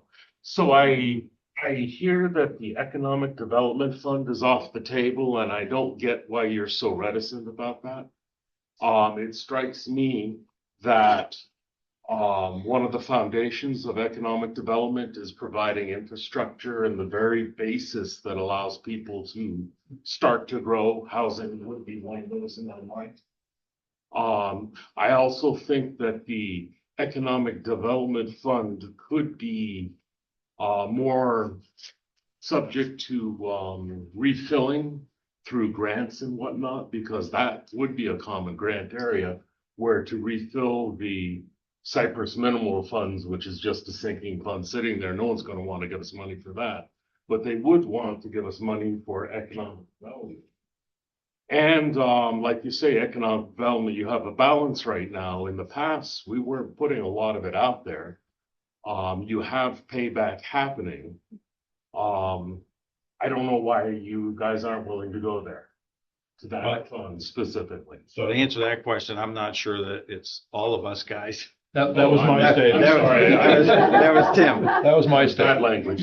But the question still remains. Yeah, no, it's a good question. It seems like an economic development initiative. Housing to me seems like an economic development initiative.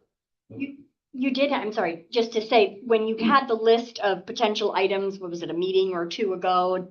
One of them is, as economic development loans are repaid, the interest, the principal goes back to the Chester Development Funds, the interest goes to the house. So that was something that you talked about. At one Yeah, but that's a pretty small number. It, about 10,000 a year. And to me, that would help keep that fund in pace with inflation, Agreed. right? Which is kind of where the interest rates are. Yes, Does John? using the economic development fund fit within the guidelines that were established for using the economic development fund? No, I think that have to change that. policy would need to be amended, but we're going to be looking at that. The board's going to be looking at that anyway, because That's a pretty flexible policy. It I think is. it was We changed. use that policy to do paving on the. Yeah. Yeah, it's, That's very flexible depending on your desire to actually access the funds. you guys have already mentioned that you wanted to look at the development policy anyway. Peter had talked about potentially an internal equipment fund, so that's going to be slated for discussion. Just to help explain, Derek, if we hadn't just created an economic development commission to work specifically on attracting new business and helping develop new business, I would be more open to it. But we just did that 2 weeks ago. I do understand. Everyone wants a chunk of change, so to speak. Well, I mean, we have initiatives that need to be funded, and My thoughts still remain, though. I don't know what Bob Flint would have to say about this, but grants come up for economic development opportunities if I'm not too bad of a mistake. You may have access to OP money that way, to either replenish that fund or feed the economic development initiative. If you label housing as an economic development initiative, and it's in line with what the legislature and everyone else wants, you may have something there, I'm thinking. Of course, I'm bringing this up at the last hour. You know, how can you research? Almost. Yeah. So there you go. I'm done. Thank you. Thank you. So I guess I want to address another point I think you made, Julie, and that is that this fund would be used to potentially build water and sewer out to a development. That's not anywhere in the cards in the next few years, in my opinion. And so to focus on that, I think the question at hand is, how do we fund the Housing Commission right now for immediate needs that they need? Question on the table is, do we put this on the warrant? on the ballot. Right. That's it. Okay. So from my perspective, if we were to vote on it right now, I would say no local options tax, because I don't like taxes. I think there are other ways that we can take or we can find some money to put into the Housing Commission fund to allow them to do the immediate work that needs to be done over the next year or two.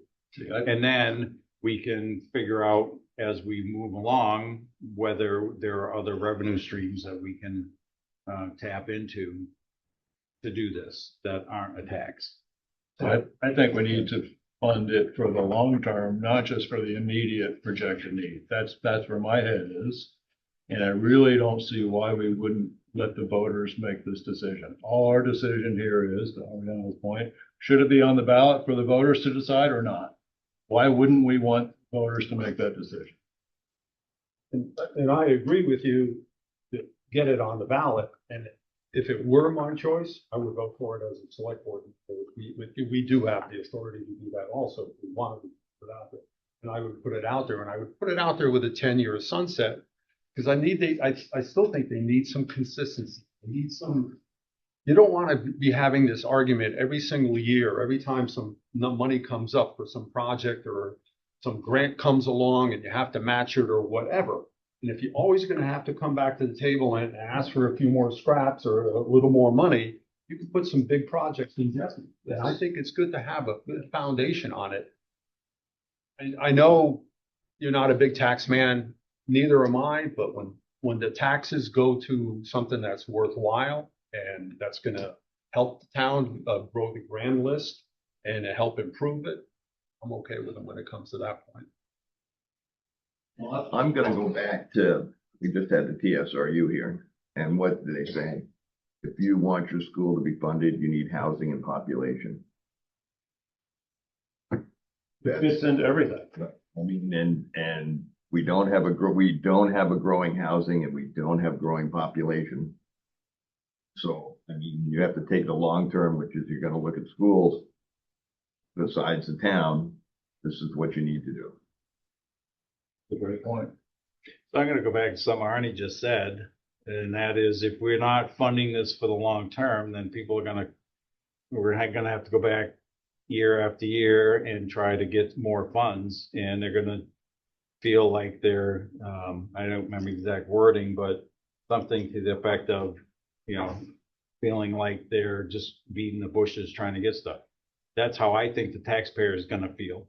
Because every time that we put a new tax in front of them, it's like, what, again? We're paying for the education system, we're paying for the roads, we're paying for the sidewalks. Now we're gonna add another tax on meals in order to pay for the housing. And I understand your point that this is all good stuff.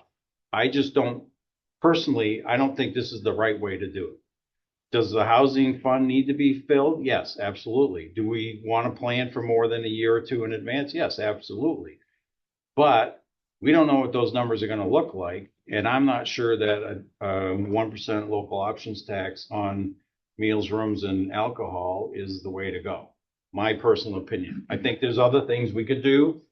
Cypress Minerals, the money's been sitting there for 30 years. We could use that. Is it a waste of money? Yeah, possibly. But if it goes toward this fund that can be used for developing housing and bringing more business and growing the grand list, I think it's money well spent. If it's the economic development funds and we're using that, we're basically lending ourselves money, and then it'll get paid back as the grand list grows. And as those loans go out and come back, we're getting more money. So that's my thought. I'm not sure that I probably shouldn't say this, but I think that when there's something on the town warning to get voted on, I don't think that we do a good enough job getting the information out there that people have to make a well-informed decision. Let me put it that way. And so you have people who are going to say, oh yeah, this isn't going to really affect me, it's going to affect everybody else, and then vote it in. And then we have business owners who now are getting socked with the perception that everybody's taxing it. Ariane? Surprisingly, my concern about putting it on the warrant, which I'm inclined to agree to give it to the voters. My concern about putting it on the warrant is the ease with which residents can all vote yes to it and business owners only have 20 votes and there's 2,000 residents or however. So my concern is really just about giving the power to the electorate to affect businesses of a small percentage of our residents. That's the concern I have. It's not a blocking concern. When I say you might be surprised, it feels like there's nothing I can do about it, but I still feel strongly that we need to seed the fund with a one-time deposit. I feel like we are missing part of the point. So if folks feel that the 1% option tax is a great way to continue to fill the fund, and we think that's 60 to 70 per year.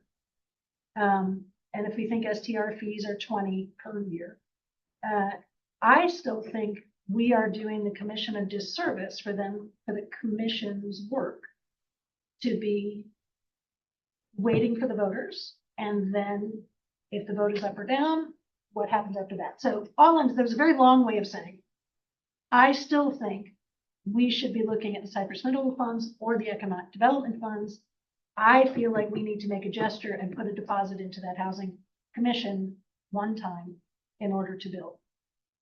Probably in addition to some ongoing fulfillment, whether it's the interest off the repaid loans, which I kind of like, because 10 grand is still 10 grand, or things like that. So I think I just heard you say you're in favor of putting it on the ballot. Let the Didn't say voters. favor, not against. Very No, different. okay. Very different. And You're a good politician. And you would like to see a lump sum put in ahead of whatever happens with a vote or a Correct. non-vote. That is correct. So that spurred a question in my mind. Is there money in the housing reserve fund now from, Not yet. The transfer hasn't been made yet. but there's money coming There's money coming. from the STR. Correct.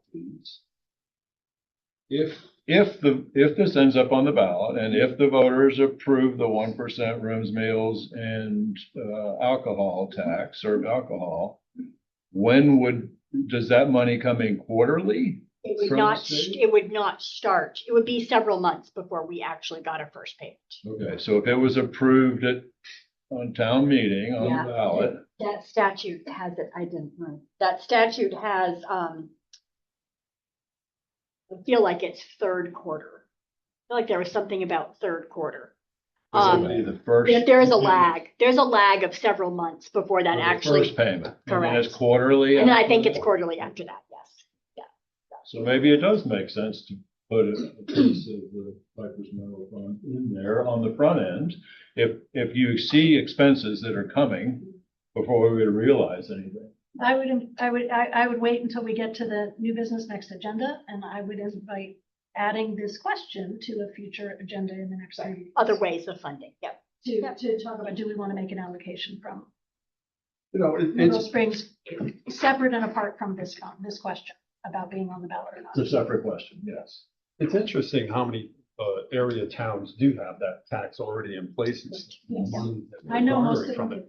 And it doesn't seem like there's much blowback or complaints about it either now that it's been in place. I mean, I don't hear no uprising from businesses or anything.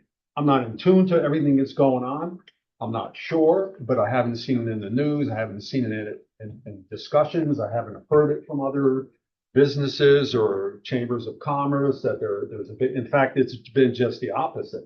And a lot of it is spent in all different ways, whether it's to help with the straight to the tax base to lower the taxes every year, or whether it's used for something specific. They all. We have a story from last week. Yes, I saw that. And one of the points that was made in that story was there's a minor administrative hurdle for a business to set up to collect. But as a love-hate relationship I have with QuickBooks, it asks me every time I go in there, are there other taxes? The state sends, this is the list of local options that you're responsible. I mean, it's not a big hurdle to get over administratively. Every town that I talked with said that the main idea behind their local option tax, whether it was rooms, meals, and alcohol, or whether it was retail overall, was to as a relief on property tax. They pretty much all use it to buy down there. And one guy basically said, look at Bennington, they vote this down every time. And they have a huge Walmart. And there's all kinds of infrastructure that goes on with that. And they're paying for that infrastructure rather than the people who all are New York State plates who are coming there. And he said, I have no idea why they could be paying for that infrastructure with us. They don't. And I think Manchester gets their retail as well. They're $1.5 million a year in income. Big retail town. Their Yeah. business. Yeah. So again, we are tasked with determining if we want to put this before the voters. Well, I could make a motion that we put this on the ballot for the voters to decide as it is written. I mean, what would be the wording for that? Is what I'm looking. We drafted on the warning. So would you Oh, like me to okay. read it? So I would say come up with your language when you're talking about the warning, Which is not now. which is Okay. not, Okay. that's a couple agenda That's items fair. down the road. Is this going to, when you say on the ballot, is this, I thought I read somewhere that this will be voted on at the live. Not the I ballot. think it will be voted on the floor. The floor, correct. So it just depends how many or, who comes to the town So it's meeting. not even voted by the, No, it's a special question. So just like your budget, we vote from the floor. yeah. Yeah, And our budget's voted from the floor as well. Yeah, yeah. so, I mean, how many people are gonna come and care enough about it one way or another? That's the question. And what was your name, ma'am? Sorry. I'm sorry, Judy Yelvin. Okay, thank you. Okay, so I guess we figure out whether we want to include this particular article as when we get to the number 10 review draft town warning. Is that correct? You could make your vote then, or you could make your vote now to add it and then talk about your language, however you want to do it. Move to add language regarding a 1% option tax to the warrant, language to be determined later. Second. So. That's fine. That's fine. That's fine. So I have, Ariana's made a motion to add language relative to local options tax to the warning to be discussed under agenda item number 10 during this meeting, and Tim has seconded that. Do I have any discussion? Hearing none, all in favor say aye. Aye. Opposed, nay. Okay, thank you. You voted yeah? You didn't vote. I didn't. Okay. I mean, sure, yes, I just- I will vote yes, because I think we need to discuss it. I'm not voting for adding it to the warning. I'm Well, just that was- voting That's that what we're the gonna- article was. Language. The article was to add it That's to the what you warning. just voted on. Oh, okay, then no. Martha. The language was to be determined. Yeah, okay. Yeah, no, I will not. That's why we all looked at you like, really? You're nuts. Next would be the health order for 138 Kings Road.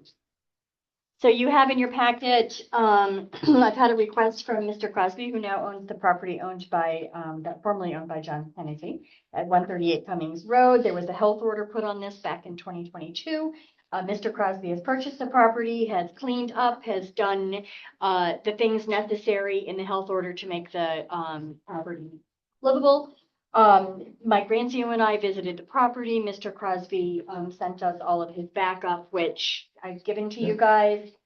So Mike and I are of the opinion that the health order has been satisfied. The conditions of the health order have been satisfied. Because the health order is a legal document that is recorded in our land records, we also need to have something in there that states that the health order has been satisfied. So that is the request. I have given you a draft. It's basically just a blurb that you guys sign that says based upon testimony and documentation and recommendation of the. We need a motion on this or just sign it? You need, I would say a motion and then you guys please. Well, before we have a motion, questions first or after? No. The only thing that I saw in all the information in this pamphlet, the one that was concerning for me was the septic system. Mm-hmm. And most of the declarations on it were no guarantees. This is just my opinion. This is what's going on. Mhm. When it got to the leach field, it was an open tank Mhm. with a top on and stuff, and a cracked top and stuff. Mhm. I wasn't sure whether those type of systems are still in use in Vermont and are they still allowed? for it to be the leach field the way it was? Basically a dry well, is that what you're saying? Well, yeah, it goes from a tank to a dry well Yeah. that's perforated. And where is that location in regards to the river that's right next to the place? So I think it's an install system under an existing permit. So I don't, and we don't know that the system itself failed. Yeah. That the tank needed to have been pumped and then have it verified that it was still a working system. So I don't think we have anything that makes him have to relocate that system. And I'm not looking to have it Yeah. relocated. I was just wondering if wondering. that question came up. So Because- Mr. Crosby is on if you want him to ask that. Tim, can you answer that question? Where is the system located? Yeah, he's back he's on the corner. Behind this meeting. Yes, Tim. Yeah, the system, the top of it was cracked and I put a new one on. But there's a septic inspection right in there. So. I was just curious, I read the inspection and it had more disclaimers on it than anything. And the part, the leach field, which is a tank, how close to the river is that? I don't know how close it is to the river, but my septic inspector did the report and he said that dry well is perfectly fine. All right. Thank you. I'm not sure of its location. Well, if it's a permit on it, the location should be able to be found. The location Well, could be they found. know I where just it can't is. answer it sitting here. That's, yeah, I just can't answer it sitting here. Curious how close to the river it was. It just popped out when I was reading it. Yeah. Any other questions? All right, so I'll entertain a motion to sign the satisfaction of health order for the property on Cummings Road. So moved. Peter's a motion. I have a second. Second.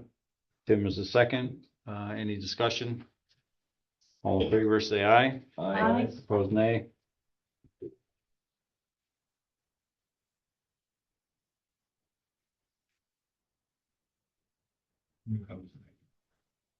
Can we take a quick Yes.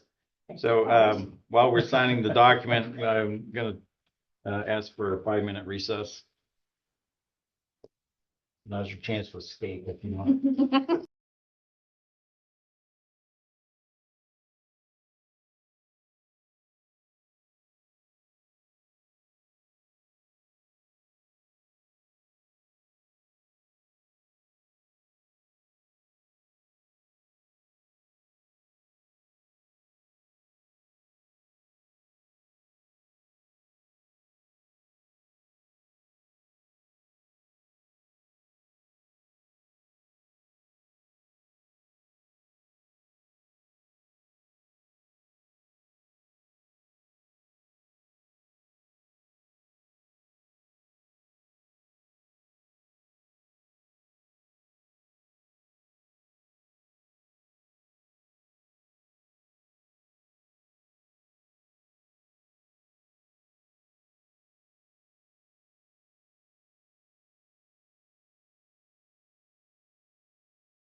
And we're back. And we're live. We're back.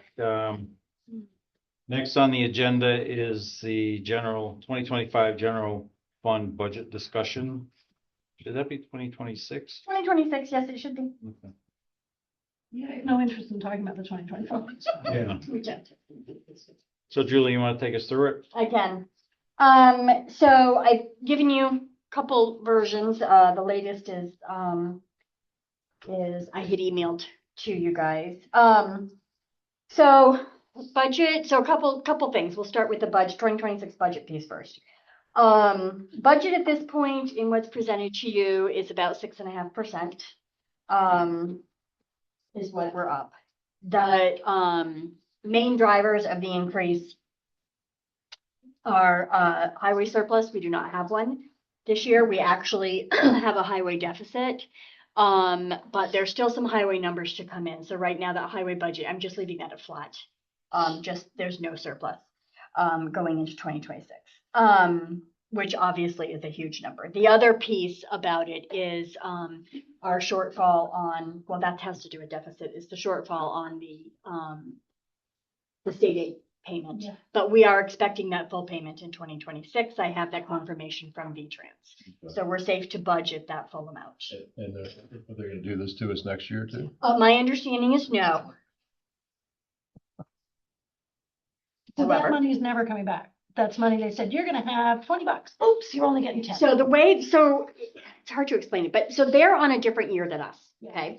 So when they started slightly altering payments, they shifted payment dates. So we got a little extra payment in 23. They've done this a few times, and a little extra payment in 22. As they're starting to shift, so when they did that, we had years, and they told municipalities they were extra payments. They were not extra payments. They shifted and made payments at a different date. If you are on a fiscal year, it did not impact you. If you are in a calendar year, when it all finally came to fruition, it shorted us 2 payments in 2025. Okay. Got it. And it was all, by the way, that they shifted their time ever so slightly. What is their fiscal year for when? They are the states. So isn't that October to September? October, September, Okay. October to September. So when I had reached out to Megan and had said, what's going on with the payments? She said, oh, you should still be on track. And I'm like, no, we're on a calendar year. And so when she did the calculus, she's like, oh my word, people on a calendar year. I said, exactly. They were not extra payments. Had I have known back then that they were not extra payments, we would have handled that much differently. And there's any municipality in the state that's on a calendar year got the same thing this year. They got hit. We are back on track for 2026 because I verified that. So we won't have to wait till after the first of the year. We will, When you say we're back on track. 2026 will have the standard quarterly payments as it is supposed to. So we will have that full 213,000 within 2026. That's what I have. Calendar year quarter. I have in an email. So that was a big part of the deficit. But in budgeting for 2026, I wanted to verify that number was going to be a reliable number for 2026, and it is. So the deficit is mostly on the revenue side, and that's gonna be made up. Saying, for this year. For last Not year. necessarily, but let's stick to the track of 2026 All right. budget, and then we'll talk about deficit, Okay. Jim, if that's okay. Yep, that's fine. The other additions that affected the 2026 budget is you'll recall that in 2025, we did the addition of the part-time facilities director. So that is in this budget as well. We added, or we kept Debbie when she retired as town clerk. We kept her as a part-time treasurer because we needed that position. We needed the hours in finance. You guys did my increase beginning of 2025. Another thing that you probably need to think about in 26 for 27, it's kind of late to do it at this point, but my because my anniversary date is March, you always do my review after the budget has been set. So you automatically, with my salary, put yourself in a negative. So there is nothing to say that you can't do my review in December, and it just doesn't affect until March. Well, But- wait till next December then. Then that's exactly what you should do. However, you should still review me. But you don't need to give me more money. So, You hear that? yes, that will be in writing to you. So anyway, so, that should be something that should be fixed, for when you come to do your 2027 budget, is my review should be done at the end of 2026. So that you It'll be know. budgeted for the next year. Correct. Because that was, you guys had brought me up to what was the state average, and that was a big number. It wasn't a minor number, right? So, and then, so those are the major drivers, of the budget increase. So talking a little bit about deficit. So we are ending 2025 with a deficit. At this moment in time, that deficit is about 350,000, a little over. 105 of that is the transportation. Correct. And there are all kinds of reasons for that, right? And they're all things that we can point to. I don't believe that that's where it will land, because when they do our audit, and this is why we never truly know our deficit until the audit is completed, because with GASB ruling, there are adjustments that can be made with January and February expenses and revenue that get transferred over, it's deferred over to the previous year. And so there's adjustments and transitions that are made. There's revenue for December that comes in mid to late January, court fees, ambulance revenues. Those things don't come in until the end of December after your budget is set. So we'll know what that actual deficit is when the audit takes place. They're starting our audit mid-February. So we'll have that number late spring, which is why I'm suggesting we don't put a vote forth quite yet on how to resolve that deficit. Let's know what our deficit actually is. We did also have a deficit from 2024. So we need, which there's a few numbers in there that I am arguing. So let's see what that combined thing comes back to with the auditors. Auditors will come and do a presentation for you guys about our audit. They haven't done that in a few years. It's time. And then let's have a conversation about what is the best way to resolve the deficit. There you have options available to you. So what are we going to do with that? But we do have a deficit. So I think the other thing going into the budget for 2026 is I think is something that you guys need to discuss. And we need to think of a philosophy on is, I think one of the reasons we're developing a deficit, we did in 24, we did in 25, is some of this is we're budgeting too tight. We're focusing on keeping that budget as narrow as possible, which we should be, right? We don't want to be over raising dollars that we don't need. But the cost of services and the cost of material is still fluctuating heavily. So we have the COVID adjustments. Prices haven't come down, but prices are also not reliable. We can't easily determine them. We can on some things. Some things have leveled off. Some things have not. And now we've also got the addition of tariffs. Wherever you stand politically doesn't matter. It's a number that we have to deal with. So when some of our stuff comes from Canada. Some of the heavy equipment stuff comes from Canada. So we are dealing with tariffs. We're trying to source them more American, but there are some things that they're not American made. There's just nothing we can do about that. So there are still fluctuating numbers that impact us, that make us very hard to budget. And we have aging equipment. So as the guys are trying to keep equipment maintained, keep it a little bit longer, we've had that discussion. Some of the vehicle maintenance and equipment maintenance lines got blown in 2025. Our fuel lines, which is also heat, not just gasoline or diesel, it's also heat. Those got blown. We turned all of our furnaces on in all these buildings mid-November. When we look at our heating bills in December were far bigger than they were in December of last year or December of 24. Those are some of the drivers. Let's see, what were some of the other drivers that I had identified? Uh, payroll, highway payroll, got blown because we also plowed.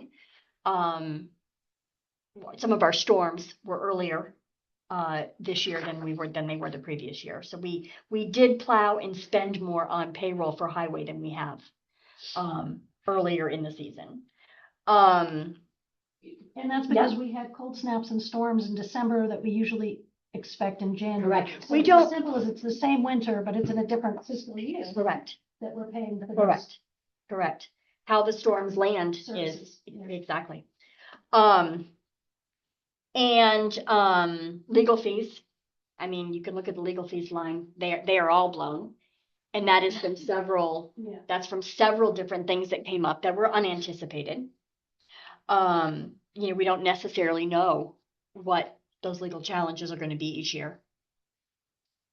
And then on the revenue shortfall, to Tim's point, the revenue shortfall, you got the $100,000 right off the bat that you don't have from the state. That's a huge hit. Ambulance revenue came in now on the transfer line of revenue. It's up more than 70,000 more than we expected. But on the 911, it's down.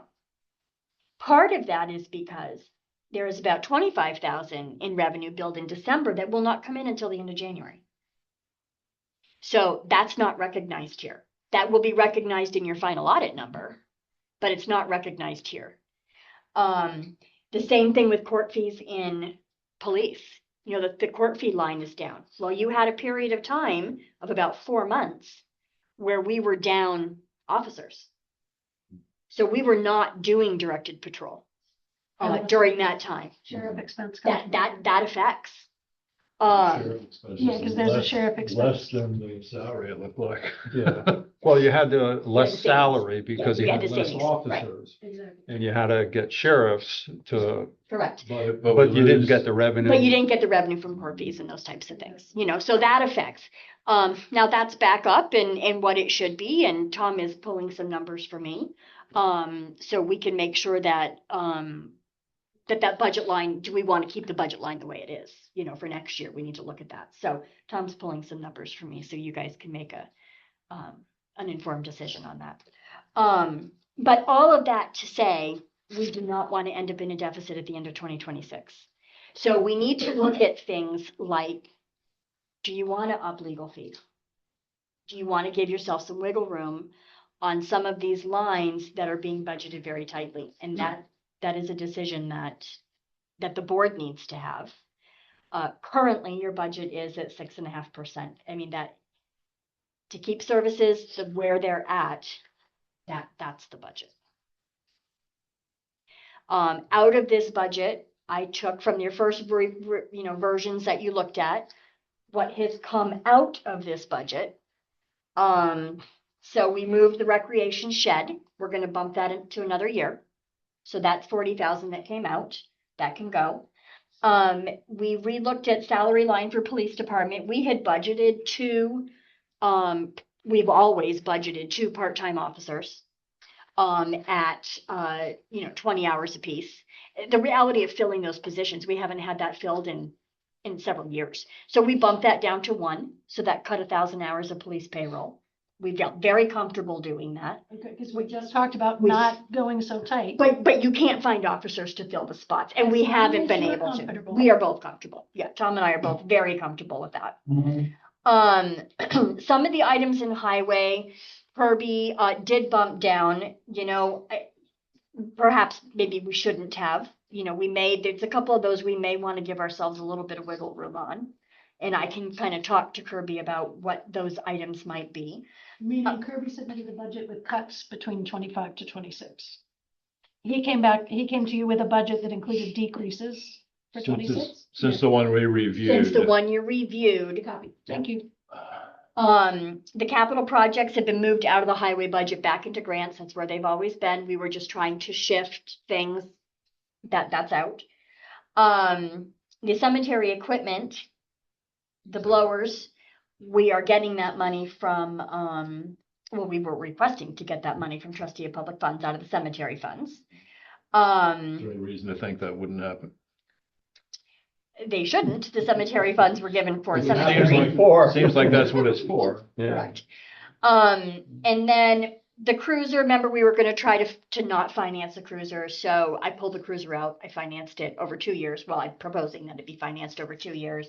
And then the highway truck and the dump truck, again, I pulled those out, just financed them, instead of trying to pay them outright, not the year to try to do that. So those are the things that had been pulled out to get this budget down. But the rest of it is really more of a, not philosophical, but it's a discussion the board needs to have about what you are comfortable presenting to voters. I just really don't want to end with a third year of a deficit. Just because we want to say, we only presented a 5.5% increase. I'd like, but It costs more to run the town. It costs more to exactly, exactly. And then I will, while I'm opening my mouth and on this tangent, I will say that I think in 2026, you're going to be having a discussion about how best to resolve the deficit. You're going to be having that discussion anyway. I think it's also the time to maybe have an exercise in reviewing all the services that the town offers, right? Not for the purpose of saying, okay, we need to slash all these services. It's for the purpose of reviewing them. I think it's beneficial to the taxpayer in Chester to understand what they're paying for. I think a lot of people don't understand what they're paying for. So when I hear statements, which I have heard recently, to say, we don't need a police department, cut it. And I say, well, what makes you think that? And the response is, well, we don't have any crime. That's because we have a police department. And then I make the statement, well, first of all, yes, we have crime. Our crime is down because we have a police department. So if you do not, and you decide that you're not going to fund a police department, you're going to have a whole nother set of issues. The other one is we need to just stop and close the rec center. We don't need a rec director. Okay, well, now let's go to the Economic Development Committee discussion. And how are you going to achieve your goal of attracting young families? Because we do have people that choose Chester because of the opportunities that we have for kids. So it's not solved in a bubble, right? Like, but people generally don't know, especially people that are relatively new to our town. They don't know. They don't know what our highway department does. They don't know these things. And so I think it would be prudent to somehow come up with a good process, review the services that we have, maybe some eye openers for us, right? Maybe there's something we're missing, but I think more importantly, it's education for the community, and it's conversation around, is this a service you want? Like, is this a service you're willing to pay for? And what are your taxes? And what are your taxes paying for? But then there's a discussion around, okay, is this a service that you want? Do you want this? Do you want your roads plowed the way they're plowed now? If you do, this is the cost to do that. If you want to reduce that cost, what part of that service are you willing to sacrifice? Because this is no longer a matter of tightening a belt. You know, in your personal budget at home, you just go out to eat less, right? This is not that. This is saying, okay, I have 2 vehicles. Which one do I not want anymore? This is a cut, and this is a services cut to get this budget less. So there needs to be a real thoughtful conversation around that. I think going through that process this year could be beneficial on many levels. For the board, for the community, remind us all of what we're paying for, and just evaluate, do we want to keep paying for what we have? Or do we want to make changes? And that should be made as a community. At least the conversation should be had within the community. So that's like where my mind is going at the moment. As a kind of a task for 2026, I can already see how encumbersome that's going to be, but I think it's an important one. I think it's a really important one. I think a lot of what we struggle with relative to what you're just talking about is communication. Yeah, agreed. And getting that out to the public. This is exactly what your taxes are paying for. Exactly. You know, having Lane here and talking about the school and all that, it was an eye opener for me. Me too. Because I didn't know any of that stuff. But how do we get that information out? We need to do And that. we can't now put a sign out front that has a. There's no room for it out front anyway. But the point is that I think this is what Julie's suggesting is gonna be good for us as a board, but also good for the community, because we take what we learn and we disseminate that information out to the community.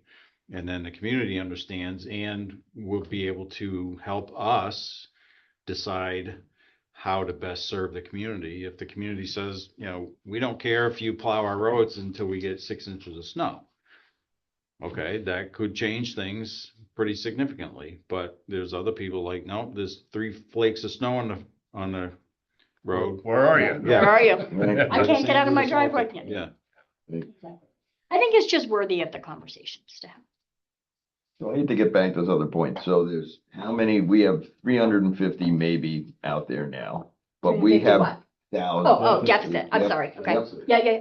Okay, and then we have deficits that we haven't addressed from previous years that we're carrying somewhere. So there was a deficit identified in 2024 in the audit that we just got back. That was about 300. But hang on. Lori and I have discrepancies with that. Yeah. So we have gone back to the auditors very recently. Yeah. And we are working through that with them. I think that we both feel that they have not allocated for some things. So we are working through that with them, which is why they will be coming to you in 2026, because they're going to have to restate the audit. Yeah. And there's also conversations about, well, I'm not going to go there, but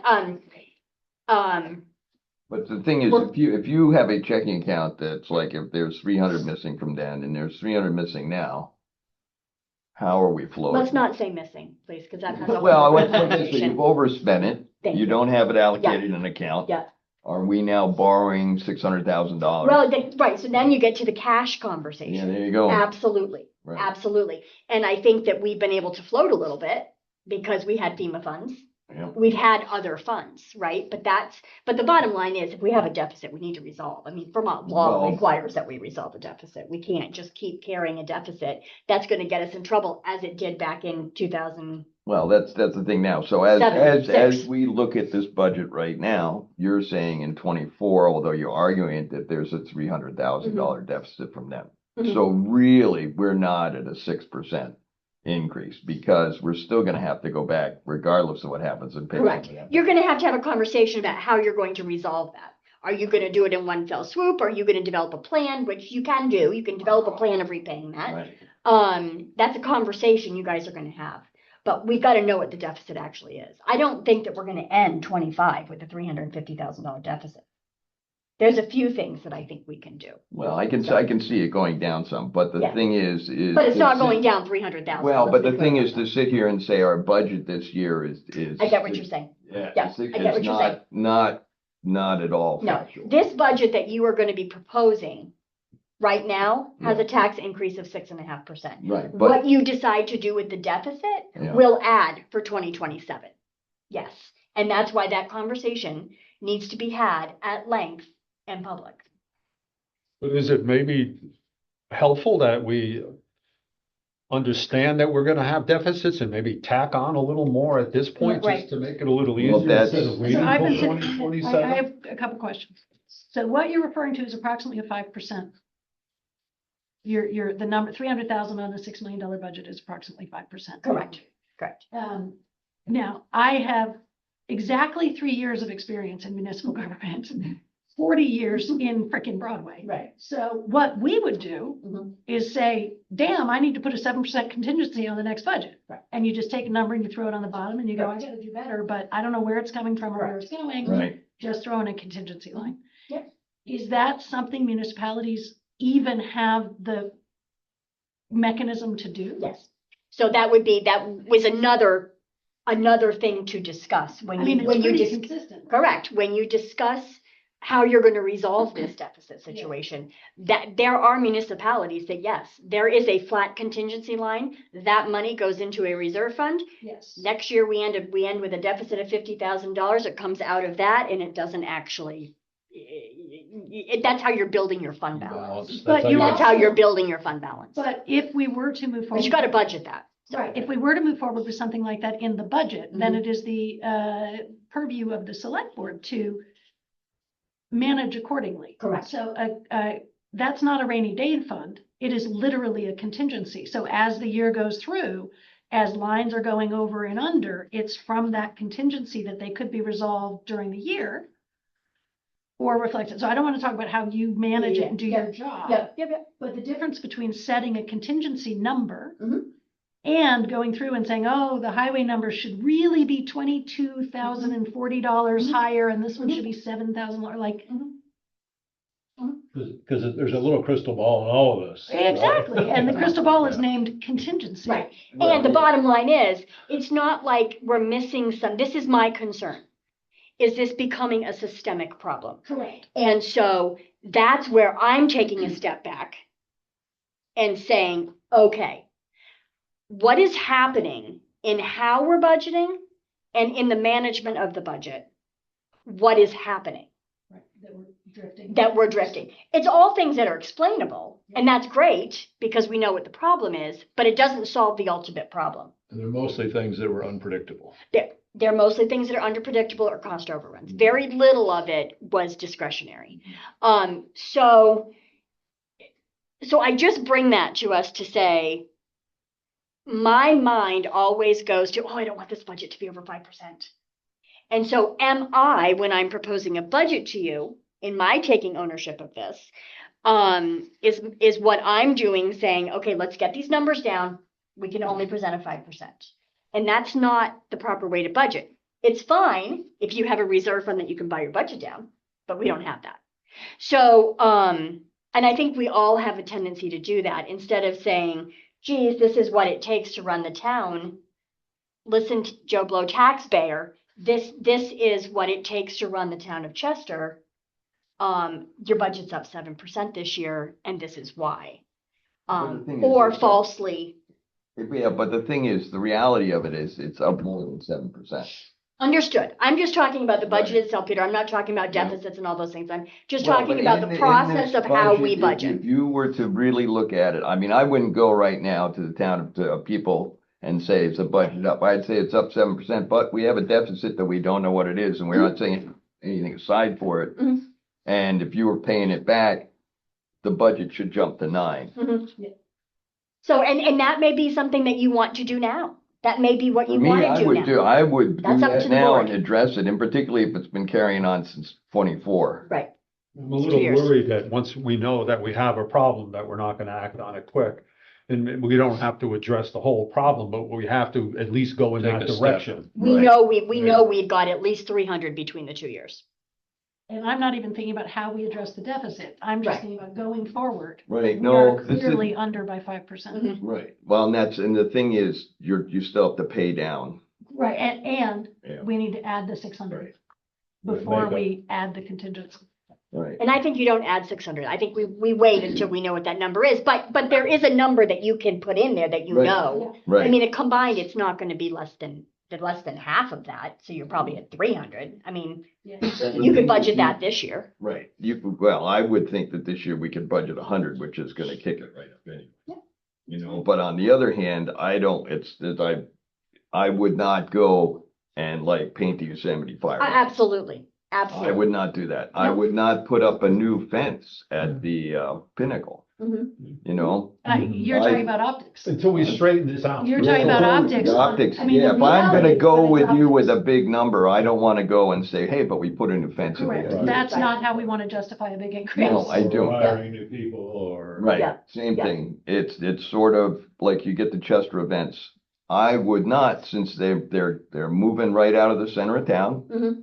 We're giving them $2,000, but we've also been giving them the free police.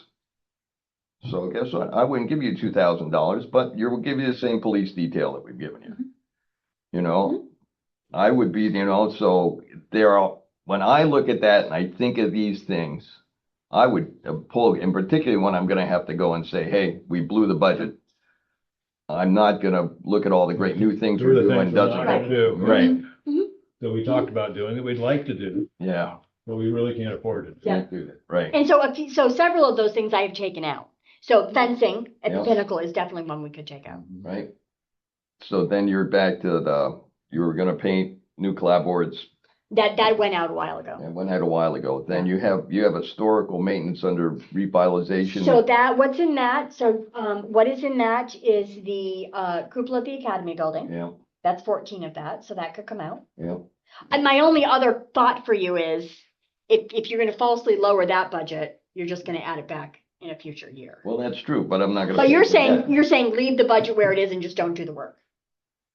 Well, the thing is, the optics is, see, because the way I've always dealt with like this is what you guarantee usually in a budget is the bottom line. Mhm. So if you leave the money in there, you just manipulate it off to someplace else.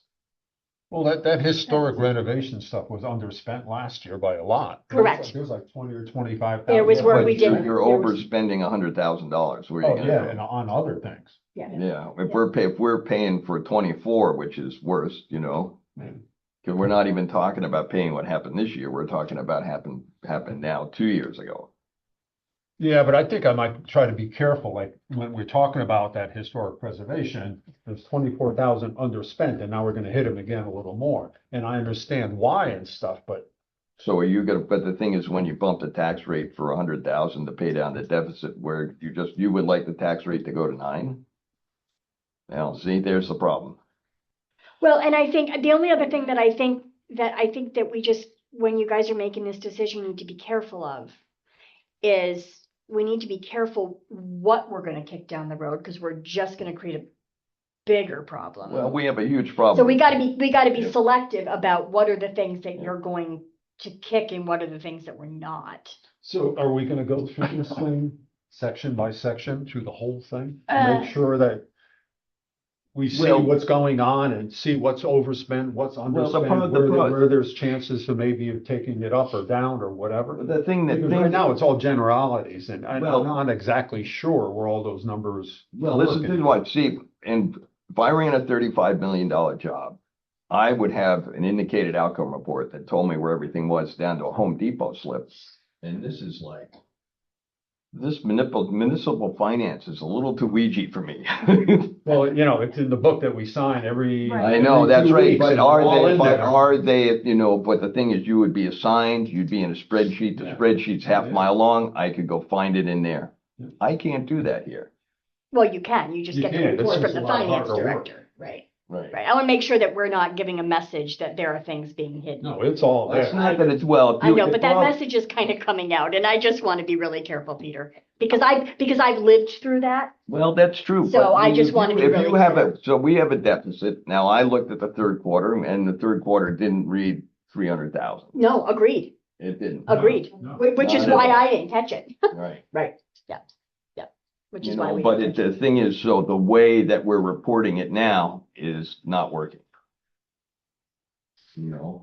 That's what I mean. I would That's see. Well, a I fair think we've point. invited future discussion Yep. over where we are Yep. and how we got there, which is not necessarily for tonight. I think tonight was, here's where we are. Here's where we are. Now let's discuss. So I think, well, so for me, if we have to pay down a deficit from 2 years ago, that looks like the total of all of them is gonna be that. We need to put $100,000 in here to start taking care of our past problems, Anyway, Just right on top, just right on top. in addition to looking at the details of the budget and figuring out Yeah.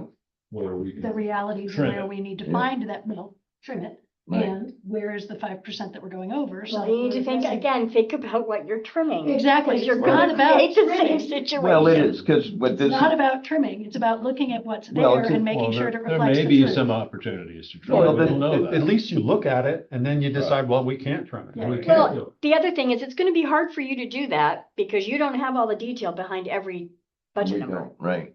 You don't know how many culverts Kirby is budgeting in his culvert inventory. That really is a task you need to give back to me, to go back to the department heads to say, everybody scour their budget, which FYI they are already. Scour your budget. What is reasonable? What is extra What can be that deferred? could wait, right? So they've already done some of that. I feel confident that we have looked, and aside from the fencing for Pinnacle, if you don't want to do the cupola at the Academy building, we don't have to do that. But there's not a lot of that in this budget. No, There's there's not a not. lot of that in this budget to begin with. No. So I think the issue that we're faced with is that we have a shortfall. We have to make up some deficit monies somewhere. And what's the best way to do that?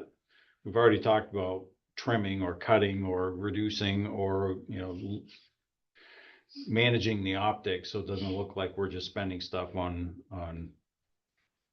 I don't want to say superfluous, but, That's shit that's not necessary yeah, for daily things operations. that Yeah. aren't absolutely Yeah. necessary to run the town. Yeah. That being said, part of that discussion needs to be, what does it really take cost-wise to run the town? And how do we manage the uncertainties of all the finances? And, Peter, you're saying, well, let's throw $100,000 in the budget to help us pay for a third of the potential deficit. And then do we add another $100,000 to put into a reserve fund so that we don't have those same things coming up? And those are the conversations that we have to have, not necessarily tonight, Right. but at least looking forward and saying, all right, we're in a tight spot right now. And how do we get to a point where we have a little bit of wiggle room in the budget so that we're not nickel and diming everything, and we have a reserve fund that we can pull out of for those unexpected contingencies that come up that nobody anticipated. Well, the thing is, there's a lot. When I did the sidewalk study, it was probably because you sit in your car, you don't think about it. When somebody goes to the information booth and this is the walking tour of Chester, our sidewalks are probably one of the poorest demonstrations of what our town is. It's really, really sad. But that doesn't sell your town, And so there's things that we have cut. And now it's like, well, how far does it go? Well, when I look at the sidewalks, they've been patched up so many times. There's like 3 layers of asphalt and they're still too low. The only hope is you have to rip the whole thing out and start over again. And so I totally agree that there are things that you can put off and then it's just going to make it worse. Yeah, and at some point, just like your maintenance on your vehicle, you can ignore things, but then you go in for an inspection, it's like, well, you got to do this, and this, or you can't drive your car anymore. Right. And that's exactly what you're talking about. Right. And it's not our job to try to find all that stuff. It's Julie's job and it's her department head's jobs to come up with those numbers. So, Arnie was saying, well, do we go through the budget line by line? No, the answer is no. Basically, we are relying on the people who are intimate with the details of those budgets to tell us, I have a little bit of wiggle room here, but we also don't want to box ourselves into the same corner that we've been in the last 2 years. And so our job right now is to say to Julie, okay, give us what you absolutely need to, and then we're going to add something to it to help pay for the budget deficit and put some money into reserves so that we're not facing this. That's my opinion, is as to how to handle this. So right now we're at 6.46% or whatever the number is. Maybe we want to be at 7.5. So how do we do that? And is that 7.5 representative of the actual cost to run the town, or is it the actual cost to run a town plus a little bit to give us a little bit of wiggle room? So that's where I think we need to make that decision. I don't know if we need to make that decision right now.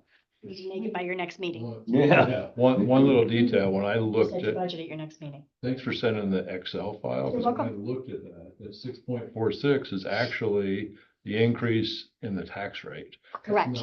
So it's 6.2% by my math. Right. 6.4 cents is what it's going to go, which 6.46. usually is about 6%. Yes. Okay. They're usually about the same with just the way our grant list is. When I speak of looking at the budget and going through it, I don't necessarily mean I'm going to pick every line and decide what should be cost or not. It's more for a better understanding of what all these numbers mean and where they're going, because there are some places in there when I look at them, I've got questions on. I'm not exactly sure what it means or what it works or what's happening with it. And it doesn't mean I'm going to go through it and say, well, that's too high, that's too low.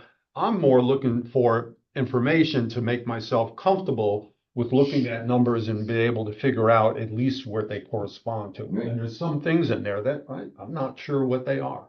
Then you should be asking those questions. Right. Well, and that's what I was saying when, or can we go through it or at least look at it now and then to see what they are?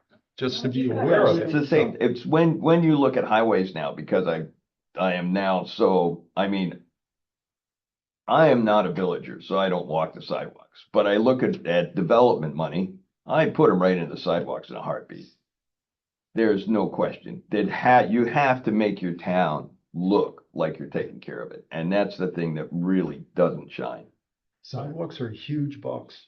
And you've got a bond article. We got a So bond, remember, I you're have putting to $2 million into sidewalks, right? Get Like, ready to make a big improvement. 400,000 you're gonna be bonding for as that match. And 8 years ago, it was half that amount. Yeah. So it's like, how do you keep a budget and how do you keep a town alive when in 4 years, one project doubled in price? And everything else is kind of following suit. It's not getting Yeah, no, better. it's not getting better. It's like, And there's numbers that we can't guess at. They haven't settled down as far as price. They're not stable as far as price. Yeah. the crystal ball says everything's going crazy right through the roof. So what's the pleasure of the board? We want to go through this one at a time, or do we want to Well, I wait till? think you're gonna have to wait. They're gonna give us one more shot. Well, but I'd like direction. So if there are things, what I think would be great is if there are questions that I may have to go back and do a little bit of research on, Arnie, then I should know those. So that Okay. when I come back to you on the 21st, it's productive and you have what you need to make decisions, right? Yep, okay, I'll give you numbers and you can write them down.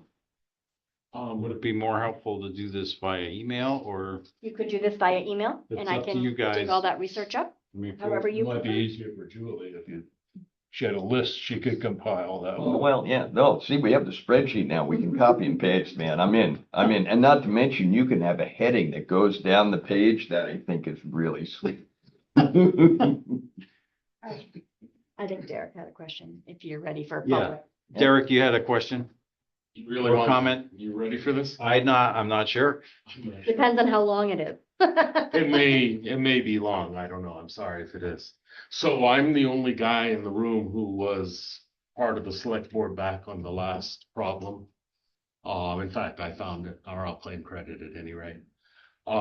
This is not that. The last deficit occurred because there were no real financial records and there was a whole systemic failure. You guys have records that show you what you got. Your people know what's going on. It's really not that big a deal. It's a deficit, and I can't believe I'm saying this, but it's not that big a deal. When you have to resolve your deficit, when you get the final numbers, essentially the statutes read that you have to fix it in the year following the identification. And in my book, the identification is when the auditors in the town agree this is the number that we're going to have to deal with. And that may be a little bit down the road. When you go to resolve that deficit, you can do it lump sum, or you can finance it over time. So is it that big a deal? You take a loan, you do 100 grand per year, do a 6-year loan or something, you can spread it out. So you do not necessarily need to deal with the deficit at this point in time. You're dealing with the 2026 budget. What's important in that 2026 budget is to create the system that lets you avoid the deficit for 2026. So you don't want to grow your problem, you want to bring it under control. So I've spent a lot of time through this. When I first went through the budget that I received from the last select board, I did it on a Sunday. I saw the 300 and whatever number, and Lee got a phone call real fast. He tolerated me quite well when we got together. It was pretty pointed on my part, I'll have to say, but thank you, Lee, for that. You're welcome. Julie has been very accurate in her budget. I've done the analysis. The first thing I did is I didn't believe that you could create that. And I do have an argument with the fact that you guys didn't credit yourself with the $94,000 that you should have, your highway surplus. Couldn't be used, and I don't quite understand that. It's an auditor question that we're debating. Yeah, it's, this is in a whole different place. It's beyond my expertise on that one. So is that 300, whatever, that accurate? No, I'm sure it's gonna come down too. But Julie has accurately budgeted. If the world were perfect and nothing happened, you would have been fine. You just got smacked with a bunch of stuff. And you combine that with the fact that your financial records that NEMRIC produces are primitive as all get out. They're 1980s printouts in my book. I've seen much better stuff in the systems I used to maintain back then. So they're hard to read. And you have a unique financial cycle in this town, which is you spend 3/4 of your year spending, then you get the infusion of income. You had no checks to know what that income's going to be, and you hope to God in September you get enough cash to zero out the books by December. That's a strange situation when you really get right down to it. It makes it very hard to track things. And that I haven't figured out yet. So with reference to the budgeting super tight, I once again go back to the fact that you should always understate your revenues, overstate your expenses. You could do that by adding in a little bit to each expense. You could do that by just choosing to establish a surplus or a contingency, I don't know what the name would be, that you would hold at the end of the year. It's available to you to settle a deficit or a potential underage, overage. You could add or take away from that. If it's too high and you don't want to sit on that much money, you return it to the taxpayers. They'll say, holy moly, we got a tax reduction from a surplus that they kind of created. But that's fine. It's a whole lot better than going to them with a deficit saying we need that year's taxes, which you really can't predict. And oh, by the way, you have this immutable payment that's going to have to be made no matter what anyway. So I would strongly recommend you guys consider establishing a fairly significant fund. Yeah, it's going to up your tax rate. But you know, that's the price of doing business. And if you explain it properly, people will get that. It's a piggy bank, if you will, but I wouldn't use that term. It's an option, I guess, is the best way to look at it. An option to have taxes for when these unforeseen lightning bolts come out of nowhere and smack you. And to that point, real quick, Derek, the voters established a reserve fund They did. several years ago. Yes. There's actually a line in your budget. You just haven't put a number in it for a number of years. So there is a line there that can transfer money to a reserve fund. Yeah. So And Well, didn't our fund balance do the same thing, kind of? it kind of does. It just hangs out at the bottom. yeah, But but your fund balance, the fund balance to me, and I'm not an accountant, but fund balance is actually cash in the bank. When you hit the 300,000 plus for 2025, plus the whatever it is for 2024, you paid the bills. So where did that money come from? Well, it came out of your fund balance, and it also probably came from your other accounts, Right, those your were your cash water and reserves. sewer and whatnot. And we've talked about the from and tos. Mhm. That's what reflects that. Now, as an aside, when I read your balance sheet implies that you're due 299,000 from other accounts. And that just doesn't make sense to me because I know you've spent, what, 600 grand from somehow. Yeah. So your balance sheet is really wonky to me. Maybe I just don't understand It's it. just the way, it's just the government accounting piece. But that is the reason why having a separate reserve fund doesn't get lost in the balance sheet in the do-to-do funds. It's So just, it's- you know, it's cash in a separate fund, So, a separate account all by itself. Yeah, fund balance That's the works. benefit of it. You can use a fund balance to do exactly what I'm saying, but you have to maintain a positive fund balance at all times. And that's a trick, especially in your financial cycle, that 3/4 of the year, 1/4 of the year, makes it really hard to know what your fund balance should be. And you can also watch your net incomes or something. You get a negative fund balance in here, but your your Chester's net income is almost always going to be negative, and it's going to be an increasing negative number until you get your revenues. And that's really hard to track to see whether you're on a par with where you should be. Yeah, where you're gonna be at the end of November, yeah. So I did feed Julie some very specific places with where I think numbers should come up, with the eye to, and come down, actually. There was a revenue I wanted to see come down, with an eye to decreasing your expectations of revenue, increasing your expectations of expense. You really got to get that gap further apart, if you can picture that in your head. What tool you use to achieve that, I don't know. But what we're doing now is, this is the 2026 budget.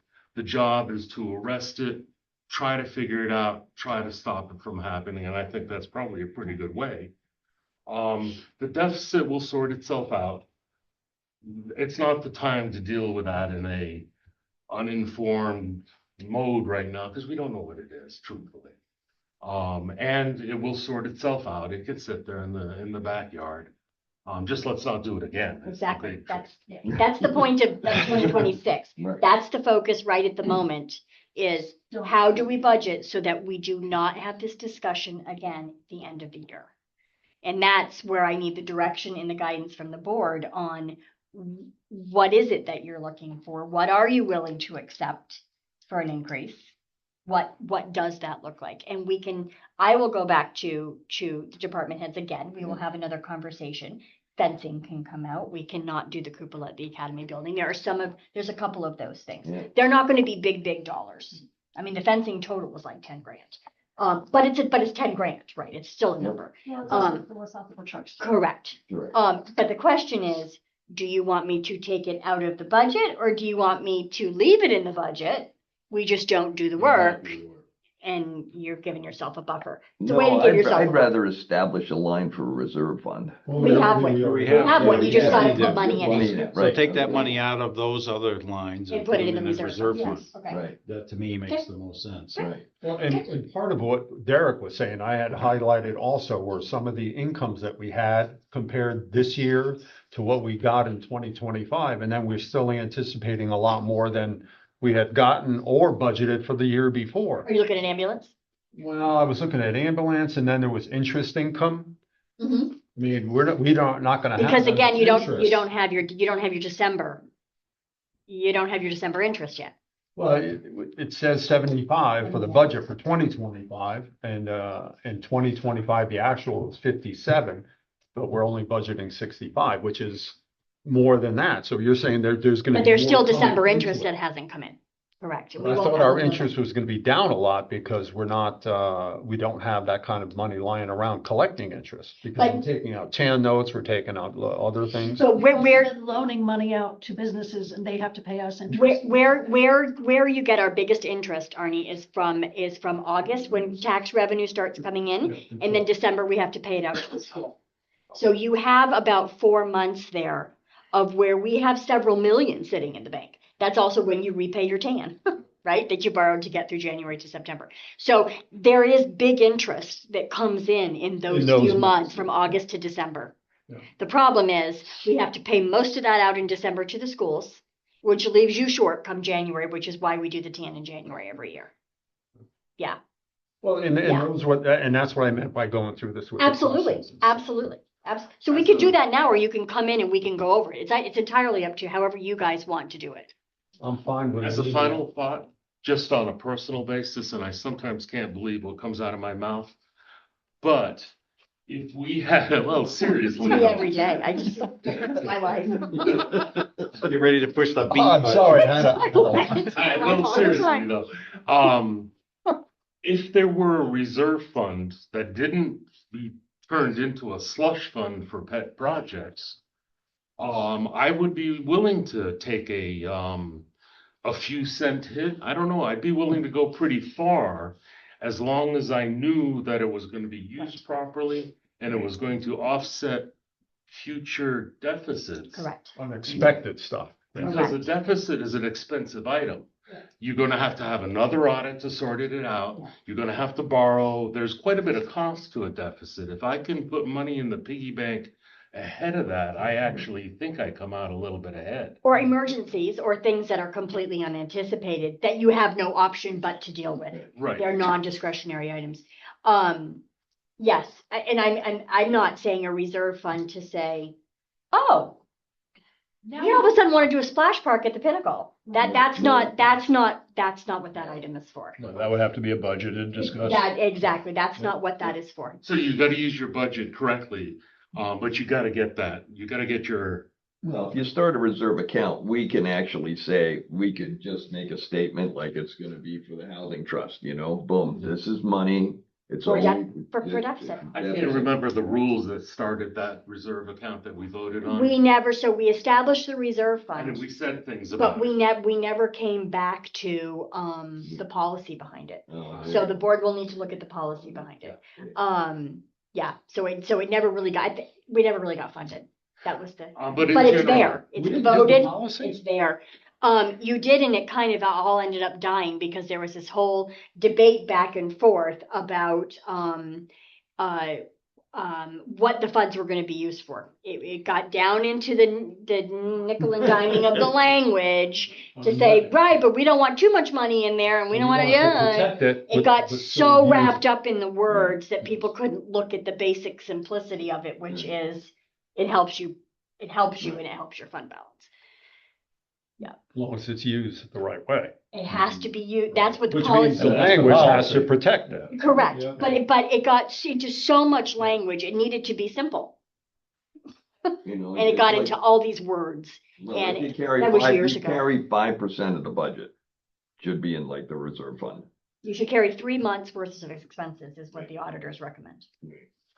You could also set the reserve fund as a percentage of your overall budget. Correct, and it can't exceed There's that. many ways to determine a good There's- amount that works for you. And we can have that conversation because we will need to write a policy around it. But, All right, anything else that we need to? Thank you, Derek. so, Yeah, thank you. so Derek. do we Yes, leave you're it very that, how do we leave it? So you guys are gonna give me your questions Right. and I can address them. I'll address them as a whole. I can do that. Do you want? In support of that, Mhm. I recommend we decide by when we're gonna give those to Julie, to be fair to her Yeah. planning. Yeah. give me a little So Well, our today next is meeting is 2 Wednesday. weeks from today. Yeah, I do your So the day packet before next that? Friday. So How about a week? Tuesday of next Yeah, week? Yeah. Yeah, By That'll end give of her a good day- week. that gives me time. By end of day Tuesday next Any week. questions, Any any questions we concerns? have need to be to Julie. That's fine. And in appreciation of open meeting law, we may only each communicate with you individually. Correct. And then I will put a document together that goes back to all of you. Share with us what everybody else is doing. Or we could sit here tonight for like 3-4 hours. and Please go- God, no. And I will also go Right, through, wait, some item. I will also look at those items That's an that option. we feel that we could push off. Yes. We will look at Defer. those, yep, defer, thank you. We'll look at those items. And then the big question that you guys will need to discuss is how much do you want to put in a reserve fund? Right. And yeah, how are we That'll be defining? the big one. Yep. Do you have, Can you, it would, I'll ask you guys, would it be appropriate to ask Julie to send us the incomplete policy around the former reserve fund so we don't fall into the same trap? do you want that for your next meeting? I don't. I don't know if I can, I mean, that was I don't- David, well- David worked on that. I can look, I can Don't look worry for about it though. No, I don't want you to look for it. You have. Okay. far more- After Does that- the budget. Derek Yeah, is that can probably be gonna done wake up in the middle of after the the night and he'll tell me what day it was that that policy was there. I don't know that Derek was not on the board. PTSD all Yeah. over. Derek wasn't on the board then. You were off. For the reserve For, policy? for the policy for the reserve fund. No, I remember, For the one with recommending David. it and pushing Yeah. for it, but by the Yeah, time you were talking about it, Yeah. You've never really been gone, so. I've been, well, defined gone, you know. What time of day? All right. Is there any kind of a discussion around where you're at increase wise? with comfortability? Obviously, you're not gonna say to me, well, let's up the budget to 12%. I know that's not the number, but is there a number in everybody's gut? That is, do you have that in your mind? I can speak for myself. Mhm. I no longer think it's realistic to envision something at 6 or less. Mhm. I don't know yet where we're going. Okay, that's but I fine. can That's fine. feel it. Just- But I am here to say, I'm steeling myself for the fact that we're not looking at 6% for our residents. And we all need to own that, and we need to do our Right. homework so that we know what we're talking about. I can't tell you what. Okay. because I don't Okay, know. that's thing is- completely And fine. it seems like that's what got us in trouble. It's gonna have. Right, I'm not talking lower, I'm talking about what threshold do you want to go up? Well, either way. Yeah. Peter? Okay, Sorry. so my point is about all that is that, I mean, I could see going to 7.5, but you're gonna have to come out and say, we had a deficit last year. Oh, and we need to do that anyways. You They're gotta right. come right out and Yeah, say, oh, yeah. by the way. Absolutely. Oh, yeah, that's gotta be right out there. Oh, yeah. No, there will be there's no hiding anything. No, this is what it is. There's nothing to hide. This You is hear what that, it right? is. Over here in the corner, you got that right. Yeah, but when you I'm not do really that- known for No, hiding. you're not right. When you do that, don't over amplify. Exactly. It's just a Just a problem. statement. Yeah. Just a fact. Right, we ended in a And deficit. it's gonna affect the tax. We don't need to go outside with sticks and start flogging ourselves. Right, Sean? Everything, there's a reason for the deficit. It's Right. not anything that's within control. Yeah. I don't know. Yeah, I didn't see a whole lot of, I didn't see any human errors, truthfully. I audited it very carefully. And I asked Derek to, because I knew he's not immersed in the weeds of the day-to-day, but he is very much in attention to detail. So, Thank you for asking him to do that. Yeah, you're welcome. Thank you for doing it. yeah. It's It was a winter. giant Sudoku, let me tell you. We used to have a budget committee, right? Wasn't there a budget Yeah, committee? that hasn't been active for the 21 years I've been at the Oh, town. come on, I was on the it. committee. Come Not when on. I was I here. was on it years ago. Yeah. Well, then when it been before. I guess maybe when I you were wasn't here. working on the budget then. Well, I think No, this you were horse, an assistant Yeah. zoning 9:30. administrator. I think this horse is dead, so let's move Okay, on. moving on, all right. Okay, I have my direction. All right. Oh, I'm sorry, before you do that. Also in the budget was, or also in the packet was Oh, your, that's right. it's just your debt, A loan the sheet. debt repayment schedule, right? Like, Yep. and the things that are again, there's nothing excessive in the borrowing for next year. These do not affect your 2026 budget. They do affect future budgets, right? Yep. Obviously, I didn't think you wanted to just pay for paving and sidewalk match outright. So those will be bond articles. The dump truck and the 1-ton are up. I have asked Kirby to evaluate if the 1-ton needs to be done this year. That it will not affect your 26 number, but it would affect your 27. And then the police cruiser is up. And we have one that we're getting ready to have to put a lot of money into, so we want to get rid of it. I put those in at financing. The police cruiser financed it 2 years versus 4, starting to shrink those amounts so we can get away from that extensive borrowing. Same thing with the dump truck and the 1-ton, 4 years instead of 5, trying to shorten that a little bit. So that's all I have to, that's all I have to say about that. Is that what Doug said? One of my favorite movies. Me too. Oh, I got thinking about that. Exactly. Okay, so go ahead. All right, Get mine. so now, reviewing the draft town warning. Draft town warning. Again, not much on here that is for your discretion. All the articles, Article 7 and after are the ones that come in by petition as the special interest articles. Article 6 is the language for the local options tax. Article 2, 3, 4 are your borrowing articles that I just talked about. And then Article 5 gets filled in when we actually know the budget we're going to raise. We won't know that till next, but. So really, the only thing we're discussing, or the only thing we have discretion to discuss, is the same one that we've been talking about Is tonight. the Article 6. Article 6. Is that wording what you want? And filling in the blank in Article 5. next. Correct, and that'll be the next one. And I had a question regarding the articles. Is it appropriate for a select board member to ask that an article be included on this? A separate article that's not on there now. Voted You have article. that- As long as it's not an article asking for money, if it's It is asking. okay, so an article asking for money has to be done by Has to petition. be by petition and it can't be done by the Well, select board. no, if the they- select board can make a motion. Yeah, no, the select board can make a motion to add an article, like you're about to do. Well, A and- special and- appropriation group has to bring in a petition. And I know this isn't the right time to ask for money after that budget discussion we just had. But, and I cannot vote on this either because I am part of the organization that is asking for this money. But, the motion or the article that I was hoping that you would consider as a select board would be, shall the town of Chester appropriate the sum of $700 to support upstairs at Town Hall, a volunteer nonprofit community group working to bring arts and cultural events to the beautifully restored Chester Town Hall Theater in accordance with 24 VSA. But I don't think that'd be that hard to get 25 signatures for. 100. No, 125. 125. The other thing is that, so you also need to have the discussion about, is that an article that you want to be a separate article, or is that a budget item that you just want in budget?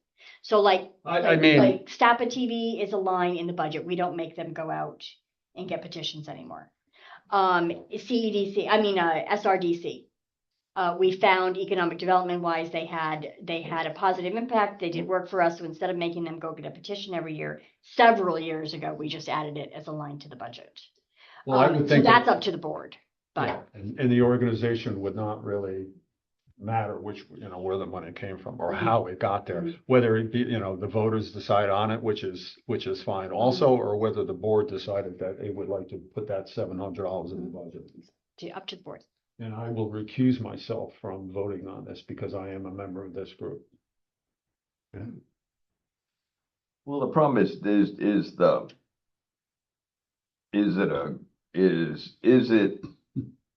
it a group or what's the structure of the group? They have a It's a 501c3. nonprofit. Oh, they have a 501c? They have a Oh. 501c3. It's called Upstairs at Town Hall. There you go. I have no problem with that. Yeah. It's good for the community. I would support it. Well, it's an economic development thing. Right. They bring a lot of people up there. Right. You could add it into your Chester Events revitalization budget. You've got room there. You could take money from the 2,000 that we do. We were talking about earlier, and that 700 of that, it's already in your budget. There you go. Right. Could be an allocation every year to upstairs town hall. It's Yeah. up to you. Do you guys mind if I ask, Julie, do you see a pro and con versus putting it on the warrant?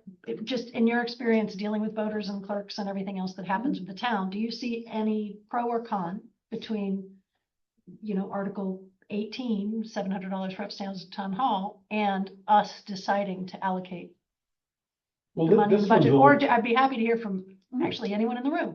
What are the differences between the two? This one seems like it's a little more related to the town because it is the town hall where most of these organizations are outside of the town. And there are nonprofits that help in other ways, where this is more specific to the town. And I have no issue with funding it. I'm curious about the mechanical. In what we have done historically, and what you've been doing is if it is an event in the town. So Fall Festival on the Green, you started allocating money towards. We have our benefit day, our volunteer benefit day. SRDC, economic development, stuff that they do, events that they bring to the town, all of that kind of stuff. Those types of things you have budgeted. The groups that have had to bring in petitions, with the exception of fireworks, are all nonprofit entities that provide services to Chester residents. outside. And not just Chester residents, that provide services to all kinds of people. So they're two different things in my mind, so that's just where my mind goes. Well, with see, it. I look at this and you would say Article 19, but because you have all those people trapped up there and they don't vote these things down, it'd be a great ad just by putting it in an article. That's exactly where That's exactly where I was. Actually, That's what I intentionally was gonna ask you guys. no, actually, people start leaving as soon as the articles That's they're very concerned true. about. Oh, yeah. But- And very that true. place gets pretty empty by the end. That is very true. And this would be the last article. Very true. Yeah, so again, you raised your hand. Yeah, Derek, you had I'd be curious as to your opinion. I did. And I'm thinking, my initial reaction, I gotta tell you. Getting late there. My initial reaction is that's a little unfair. What's unfair? The select board If we just put in choosing the this budget, one, that's just what I putting think. it on so there. too. I think so. I know that the town as a whole supports the family center. I'm a volunteer there, and maybe I shouldn't talk about them, but I believe they're in the process of running a petition and collecting all the signatures They are. to get their annual contribution. The routine that the town follows is once you have the petition in, basically the next year, it's automatic. The family center chose to not take the contribution last year, which is why they have to rerun the petition for this year. Treat them all the same. Yeah. That's my gut instinct on this one. Or else why can't I come in here and just say, hey, guys, You I know can. you want to support the family center. I know And I you can, and we could decide to yes or no. But it just seems a real break from the way we do So business. then we need to also have the conversation, and it's a little late because petitions are due. We give money to, you get $1,500 every year to Chester Townscapes. That's in your budget. Yep. Wait, that's not an article in here? No, Chester Townscapes, you acknowledged several years ago, there was a discussion about the value. Similar to It's this. specific to the town. And so it. I would be tempted personally to latch on to what you just said and look at everybody and go, based on what Julie said about Chester Townscapes, I would put Upstairs at Town Hall in the same category in my mind. Well, it's the same thing with the Fall Festival on the Green. And So- those two things were included in the budget. They're in budget, they have been for years. What's your opinion? Sorry, what's your guys' opinion? Well, I was gonna remind the board that last year, I think we started a discussion about moving a lot of these warrant requests somewhere else, perhaps to going to the trustees of public funds to help out with this, because that fund was established as a port fund. And so when you have a bunch of organizations coming to the town, people asking for money, it ought to come out of the port funds because it's benefiting people who may not be able to afford those services. And so from that perspective, we're not doing the automatic, oh yeah, we're passing all these, but they have to present their situation and their request to some trustees who are going to evaluate and say yes or no. And the trustees are having that conversation. Yeah. And they've established a new set of policies that they are working on because they didn't have any. And so they're establishing themselves a set of policy, a grant request process. They're working on that as we speak. It won't be in ahead of this, but and you would have to give these people plenty of notice. Go ahead, Ariana. Sorry, it's punchy. It's late. I'm getting punchy. I'm getting late. Did I just hear the idea that we would want to put a different article in this to create? You don't have control over trustee of public funds, No, so you can't no, no, require no. that, right? But how do we inform the community? If I remember we talked about this, it was a great damn idea, and here we are 11 months later and we didn't. Well, the trustees are working on it. Trustees are working on it. So I'm not talking about the trustees, I'm talking about us, because yes, the trustees have to be in order, but then we have to say, hey, town, instead of having 17 articles, you've only got 6, because what you used to do now gets handled this way. Right. Is there an article that we put in here that says totally informative? Next year, this may be handled differently. No. Thank you. that would be something we put into the town report, possibly. And that needs to be done after a conversation with the Yes, trustee of public funds. yeah. It's not something we're going to spring on. They're getting themselves in order first in anticipation of this conversation. Right, and I'm assuming anything we're talking about is for 27. Correct. I'm just saying, when we have our biggest point of communication on March 3rd, 5th, whatever day that is, do we take that opportunity to say this? Not as an article, because an article on a town warning is not supposed to just be for it's gonna discussion. become- It actually has to be a vote. It's gonna be, I'm right, I agree. Yeah. No article, I now understand. Yeah.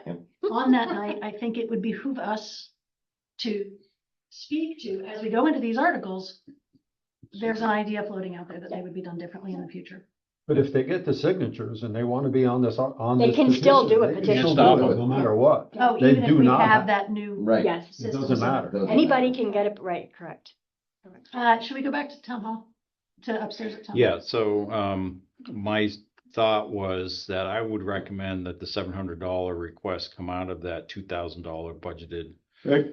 Town events. town events. Right, it's 8,000. Right, but there's other things within that. They're talking about the 2,000 that we would normally give to Fall Festival on the Green. That would be my recommendation. Is the, what is Instead of that, pulling that out. what is that line item called? Is it It's called Chester events. So it's not called Fall Festival? No, It's under, Fantastic. it's under revitalization budget and it's Chester events.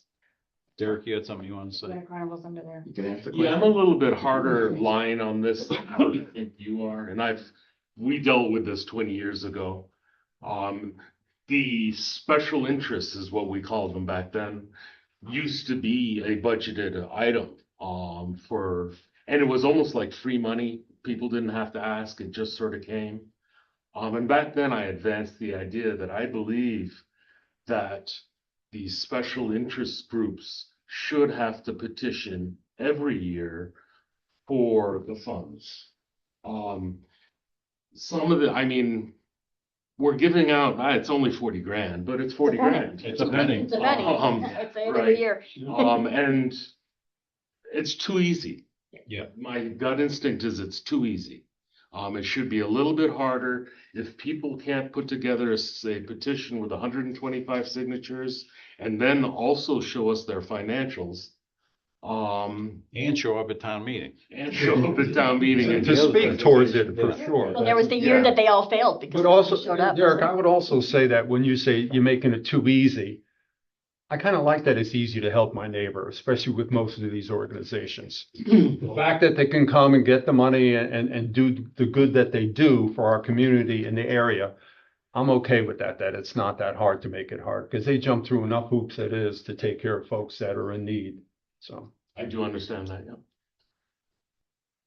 Okay, so we are, reviewing the draft town warning. Any further discussion before we move on? Are you okay with Article 6 with the local options tax as Oh, that's worded? right. We needed to, No.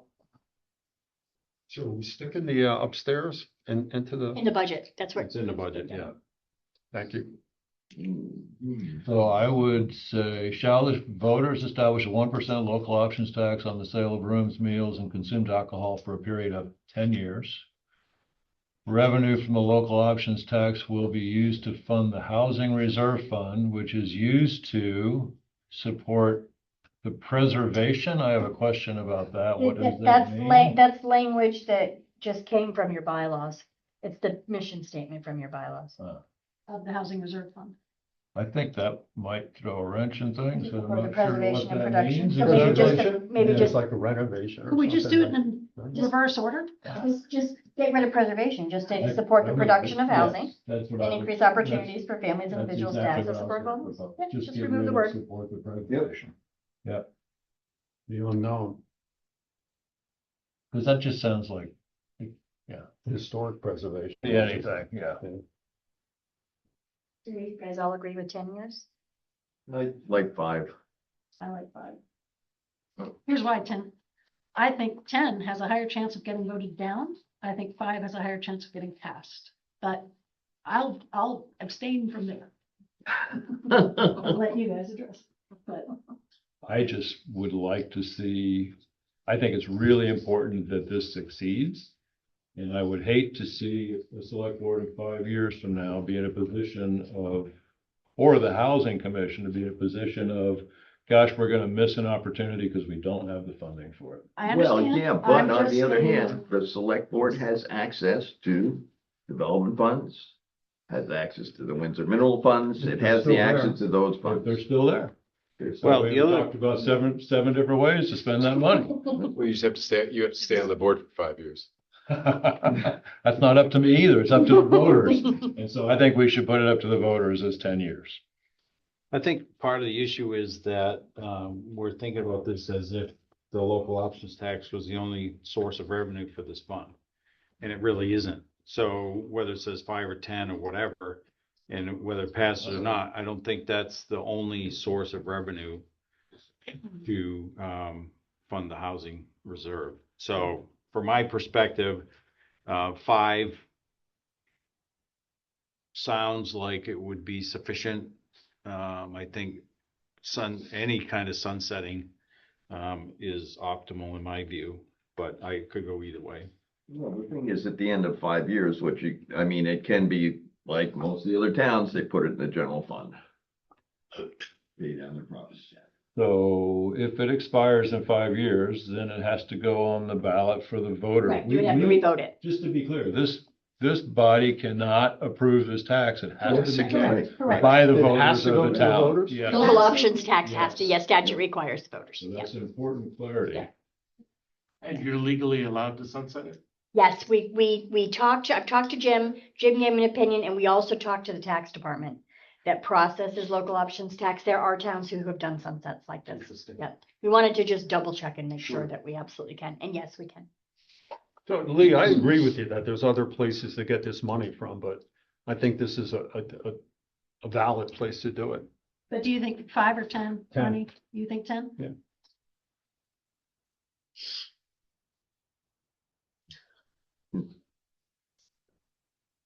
It's the oxygen I've been in this. I think because of the length of the project. project. I mean, it's gonna be 4 or 5 years No, before anything really starts getting I mean, rolling. you guys know where I think. stand. I just heard you Because I say you weren't don't gonna argue disagree. either way. I said, I don't What was that disagree. term? How'd you put that? You said you agree, and I said I don't agree, I don't disagree. Okay. I don't approve. I just approve, I just don't disagree. Yeah. All right, so we need a motion. I'll move to accept articles, or we just gonna Well, do we gotta- Article we 6 gotta- alone or the whole thing? We have to vote on the entire thing. But you're not gonna do that today. This You're is not the sending your draft. warning today. Okay, so I don't know that we actually need to vote on it. You just need to tell me if you want 5 or 10. Tell Julie whether we want 5 or 10. Strike the Yep, preservation got that. and make it 10 years. Everybody okay with that? Fine. We will have an opportunity we have to vote on this. So Right, if we you're gonna decide sign it at your next in meeting. the next meeting, between now and the next meeting, that we want it to go to whatever, then we can do that. We'll Okay. sleep on it for 2 weeks. Eventually. Forget about it for 2 weeks. All right, signing the tax anticipation line of credit is the next. Oh, good, this doesn't sound like something we discussed. It isn't. If you wanna run the town, you just have to sign So it. do we need to vote or we Well, just no, sign it? this is a line of We're credit. just signing it, right? You're just signing it. But hang on, I'm not so much sure. I had a question about it. Go ahead, please. Well, go ahead and ask your question. I couldn't understand the interest part of it. Usually they're pretty straightforward with it. Wasn't this one have all kinds of Well, different? because it's a line of credit.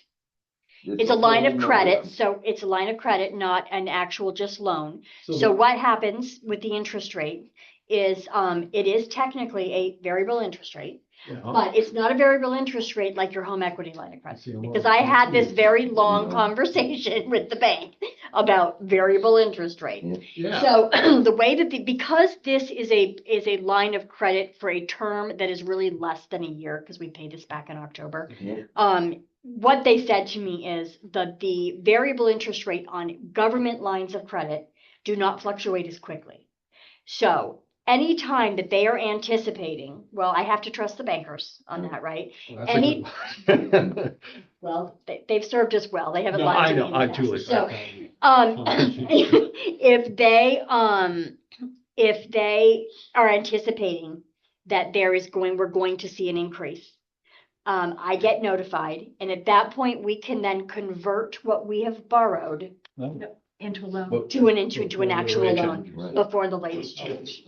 So that is a security that we have from them, Right, and that I was have it your- writing from Well, them. that's why I got, that was when I was reading that and I'm saying. Me too. We had this conversation about line of credit back when we used to do these years ago. Yeah, But they were remember, simple. Well, not like that. Usually it was a tan note, it's 2%, boom, it's over with. the lines of credit are nice because we're doing a large line of credit. We're borrowing 2/3 of Yeah. our budget. Yeah. That's what we need And to it's do. variable and that's. And it's variable, and that is scary because we got hammered. We built the deck, and then the home equity interest went up and now I'm paying 6% on my deck, pisses me off. But anyway, then I wanted to make sure that this wasn't gonna happen with $2.5 million, right? So we've had that very long. But interest rates are dropping right now, right? Interest rates are dropping right now, You're correct, gonna be on a better. correct. But we're all just like, "Ooh," because of the, Oh, yeah. because of what we saw it They only do, go a right? quarter point a quarter. Yeah, we'll see how that goes. I did not get a copy of this in the packet. Did you We send need a this out? motion? This came out today, because I just got the documents today. Okay, that's fine. Okay, so You we do need, need a motion, yes, Peter, thank you. okay, So we need a motion. motion to sign the TAN, the line of Well, credit. it's a line of credit. And that's So- the note. So we have a Second. tax / revenue anticipation line of $2.5 million. So make it be the note and the resolution. And the resolution. Perfect, and then you're good. So are you motioning both of those? Yep, of You're course. seconding both of those? Yes, sir. Okay, any discussion? All in favor of us signing these two documents, signify by saying aye. Aye. Opposed? Thank you. Ariana's just like, sign my name. Reality TV. It's 10 o'clock. We haven't had one of these in a long And we time. still have an I executive didn't session. do Yeah, it. we don't. Oh, No, we don't. So- Yeah, I'll give you a quick update, but no, we don't. Oh. He keeps saying that he's gonna say. Well, there's other things, Peter, so I'll tell you. Other things? There's other when we things. get to the agenda items. Well, there, no. I keep hoping that he's gonna say it. I've been waiting since It's October. coming. I know. You've been waiting since February. All right, next on the agenda is the liquor license for PSVT, so known as the Pizza Stone of Vermont. We just need a motion on that. No, we have not had any complaints or issues. Thank you, Julie. You're welcome. Who made that motion? Andy's made the motion, Peter's a second. Tim was the Oh, second. Tim was a second, sorry. Any discussion? All in favor, say aye. Aye. Opposed, nay. Excellent. Like this other? Next is new business, next agenda. I don't know what you have. So your next, so you're gonna be setting your budget, you're gonna be signing your warning. You are going to have the Adams Road, you're gonna have that discussion, to start that discussion. And I had a question on that. I was thinking that I think it would be more appropriate to do the policy before we have the discussion with the Adams. I'm wondering if that's a possibility. Because we have that policy out there, we're real close to having it formalized and done. And we're taking on discussions about class 4 roads without having that policy.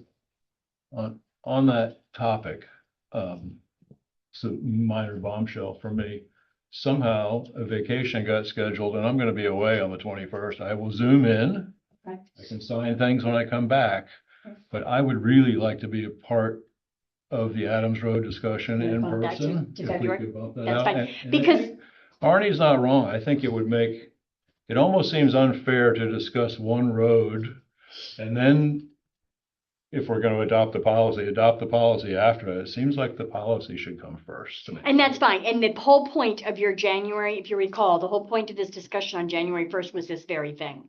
You were going to only discuss if you were even going to take it up in conversation. That was the only purpose of having it on the So it's 21st. not gonna be a huge, long discussion. It's just gonna be, This, do we want this is the discussion you would be having on the and it's not on 21st. the agenda for tonight. And it's not on the agenda. Let's discussion whether to take it up or not at that meeting. Mhm. I would think that could be lengthy also. It could potentially be. And so again, that would be the exact time to discuss exactly what you're saying. Do we want to take this up now? Do we want to finish the policy first? You've had that discussion a little bit already, Yeah, but if you but we call- bumped the whole thing until after the budget. Right. Well, you would think that when you label it as discussing Adams Road, Mhm. that it's going to be specific to that. Well, and it doesn't have to be though. It can be class 4 roads as a whole, if you want that to be. Well, There's a see, couple different things you can do. well, you the guys- thing is, What do you guys- when do you anticipate having time to finish the policy? I'm waiting on Jim. You're waiting on Jim. I am Oh, waiting on so Jim. sometime next Jim's year. not going to have it until February. You're not going to get it from him. So I think that answers the question. Yeah, so we could bump it until the first meeting in February. Right. Kim is back, gives more time. Okay. Okay, and you want it to be class 4 roads? I'd like to get I would think Yes. getting the policy done. Okay, so I will let Mr. Tyler know. Okay. Hmm. Right. I think I think we need to, Adams Road needs to be on as its own agenda item. So we But I could do think we class could 4 do roads class four and roads Adam policy Road. before. Do them both. But I Right, think and we that's- have a Oh, resident is that's that what come your to us question and was? said, we want this on the agenda, this is what I want to do. I think Yeah, no, I agree with you. It I'm sorry, I belongs- misunderstood the question. So we'll do them both. Class 4 roads policy on Adams Road after. Separate agenda. Two separate items. Adams Yeah. Road conversation. So that Exactly, everything that's- public, Yeah. everything. It was an opportunity for him to present his, Correct. in responding to his, Yeah. because he gave you a formal request. Yes. Right. Yep, And that's that's fair. why I believe I'm it okay should with be that. on the agenda as its own item, because he is going Absolutely, through this yes. process, and we need to demonstrate to the community what the process is. Correct. So let him do it right. And so Arnie, to your point, That's we fine. will also have that on there. Yeah. Okay, and that'll be your February. And Arnie, I agree with you. No, I that's think we fine. need the policy in No, that'll place, work. but I think Mr. Tyler The initial is discussion. doing this process. We Well, need yeah, to in the accept it. initial discussion being whether we're gonna take it up at all. Right. Okay. And maybe word Okay. as such. So. Absolutely. Any other new business or anything for the next agenda? Ariana, I think you had asked me to have, right, you wanted to start my manager's review, the Yes. second meeting in January. I would be happy to. Because act you as wanted that secretary completed and while get you were that still done on the board. process. I'm happy to do Thought we that. were gonna I'll send start you last a draft. November. I did, up here. Yes. Wow, we're getting a little serious. So I will send you guys a template, but if we can add that to the agenda, then we can go through the whole process. Okay, excellent. So while we're still on next agenda, so I apologize if I'm going to be away. It's not a good time. I will zoom in from where I am. I'd like to try to maybe stack things at the front so I don't have to be on until late. Can we I go don't with you? think you have a lot of. Sure. You don't have a lot of items anyways. It's just gonna be a lot of discussion on a few items. Is really what It's actually our last night on vacation, unfortunately, so. It'll be, the budget will be the heavy on that. And so that is an agenda. We don't usually put a bunch of stuff on the agenda because that takes most of the time, Okay. because you're finalizing. The fake background behind your camera. I'll put the real background. That'll be Pacific sunset. All right, anything else on that, on that agenda item? If not, executive session, you want to explain what's I going can on? explain what's going on. So we're not going to need an executive session. Anything I have to update the board can be done in open meeting. Jim was working on the response or the end result for Bailey Hill Road. We have heard from Paul Bidgood's family, who have had a conversation with Jim directly. His sister-in-law is also an attorney. So I connected the two of them. She is having a conversation with the brothers. There are the three brothers are who owned the property. And so they are having a family conversation about if they are still wanting to the town to give a very specific, detailed response to Paul's February 2025 letter. Those responses of a response to that or just what he is going to provide to the board as far as the position of the town are two very different things. Paul's letter was very specific with very specific questions. Jim and the sister-in-law have had a great conversation. She understands exactly where he's coming from, where the town is coming from, in the town's position, why, Paul had asked for a lot of questions, but Paul already has a lot of those documentation. They had a great conversation. She's talking to the brothers. Will get back to us. Yeah. So this is going to go on the February response, and that is it. The February meeting will have the final response, but we just want to give the family an opportunity to, and if they're wishing to follow through with Paul's wishes, then, so they're going to have that conversation and get back to me. So that's where that is. Gate's open, by the way. Yeah. So that's where that is out. Then Okay. we don't need an executive session for that. All right, hey, then we could adjourn, right? So Hey, you want to move it? I entertain the motion to I adjourn. would really like to just stay. So moved. So Tim has made the motion. Nobody's gonna second. Second. Yeah, somebody, I will. All in favor, say aye. Aye. Thank you very much. Those opposed, me?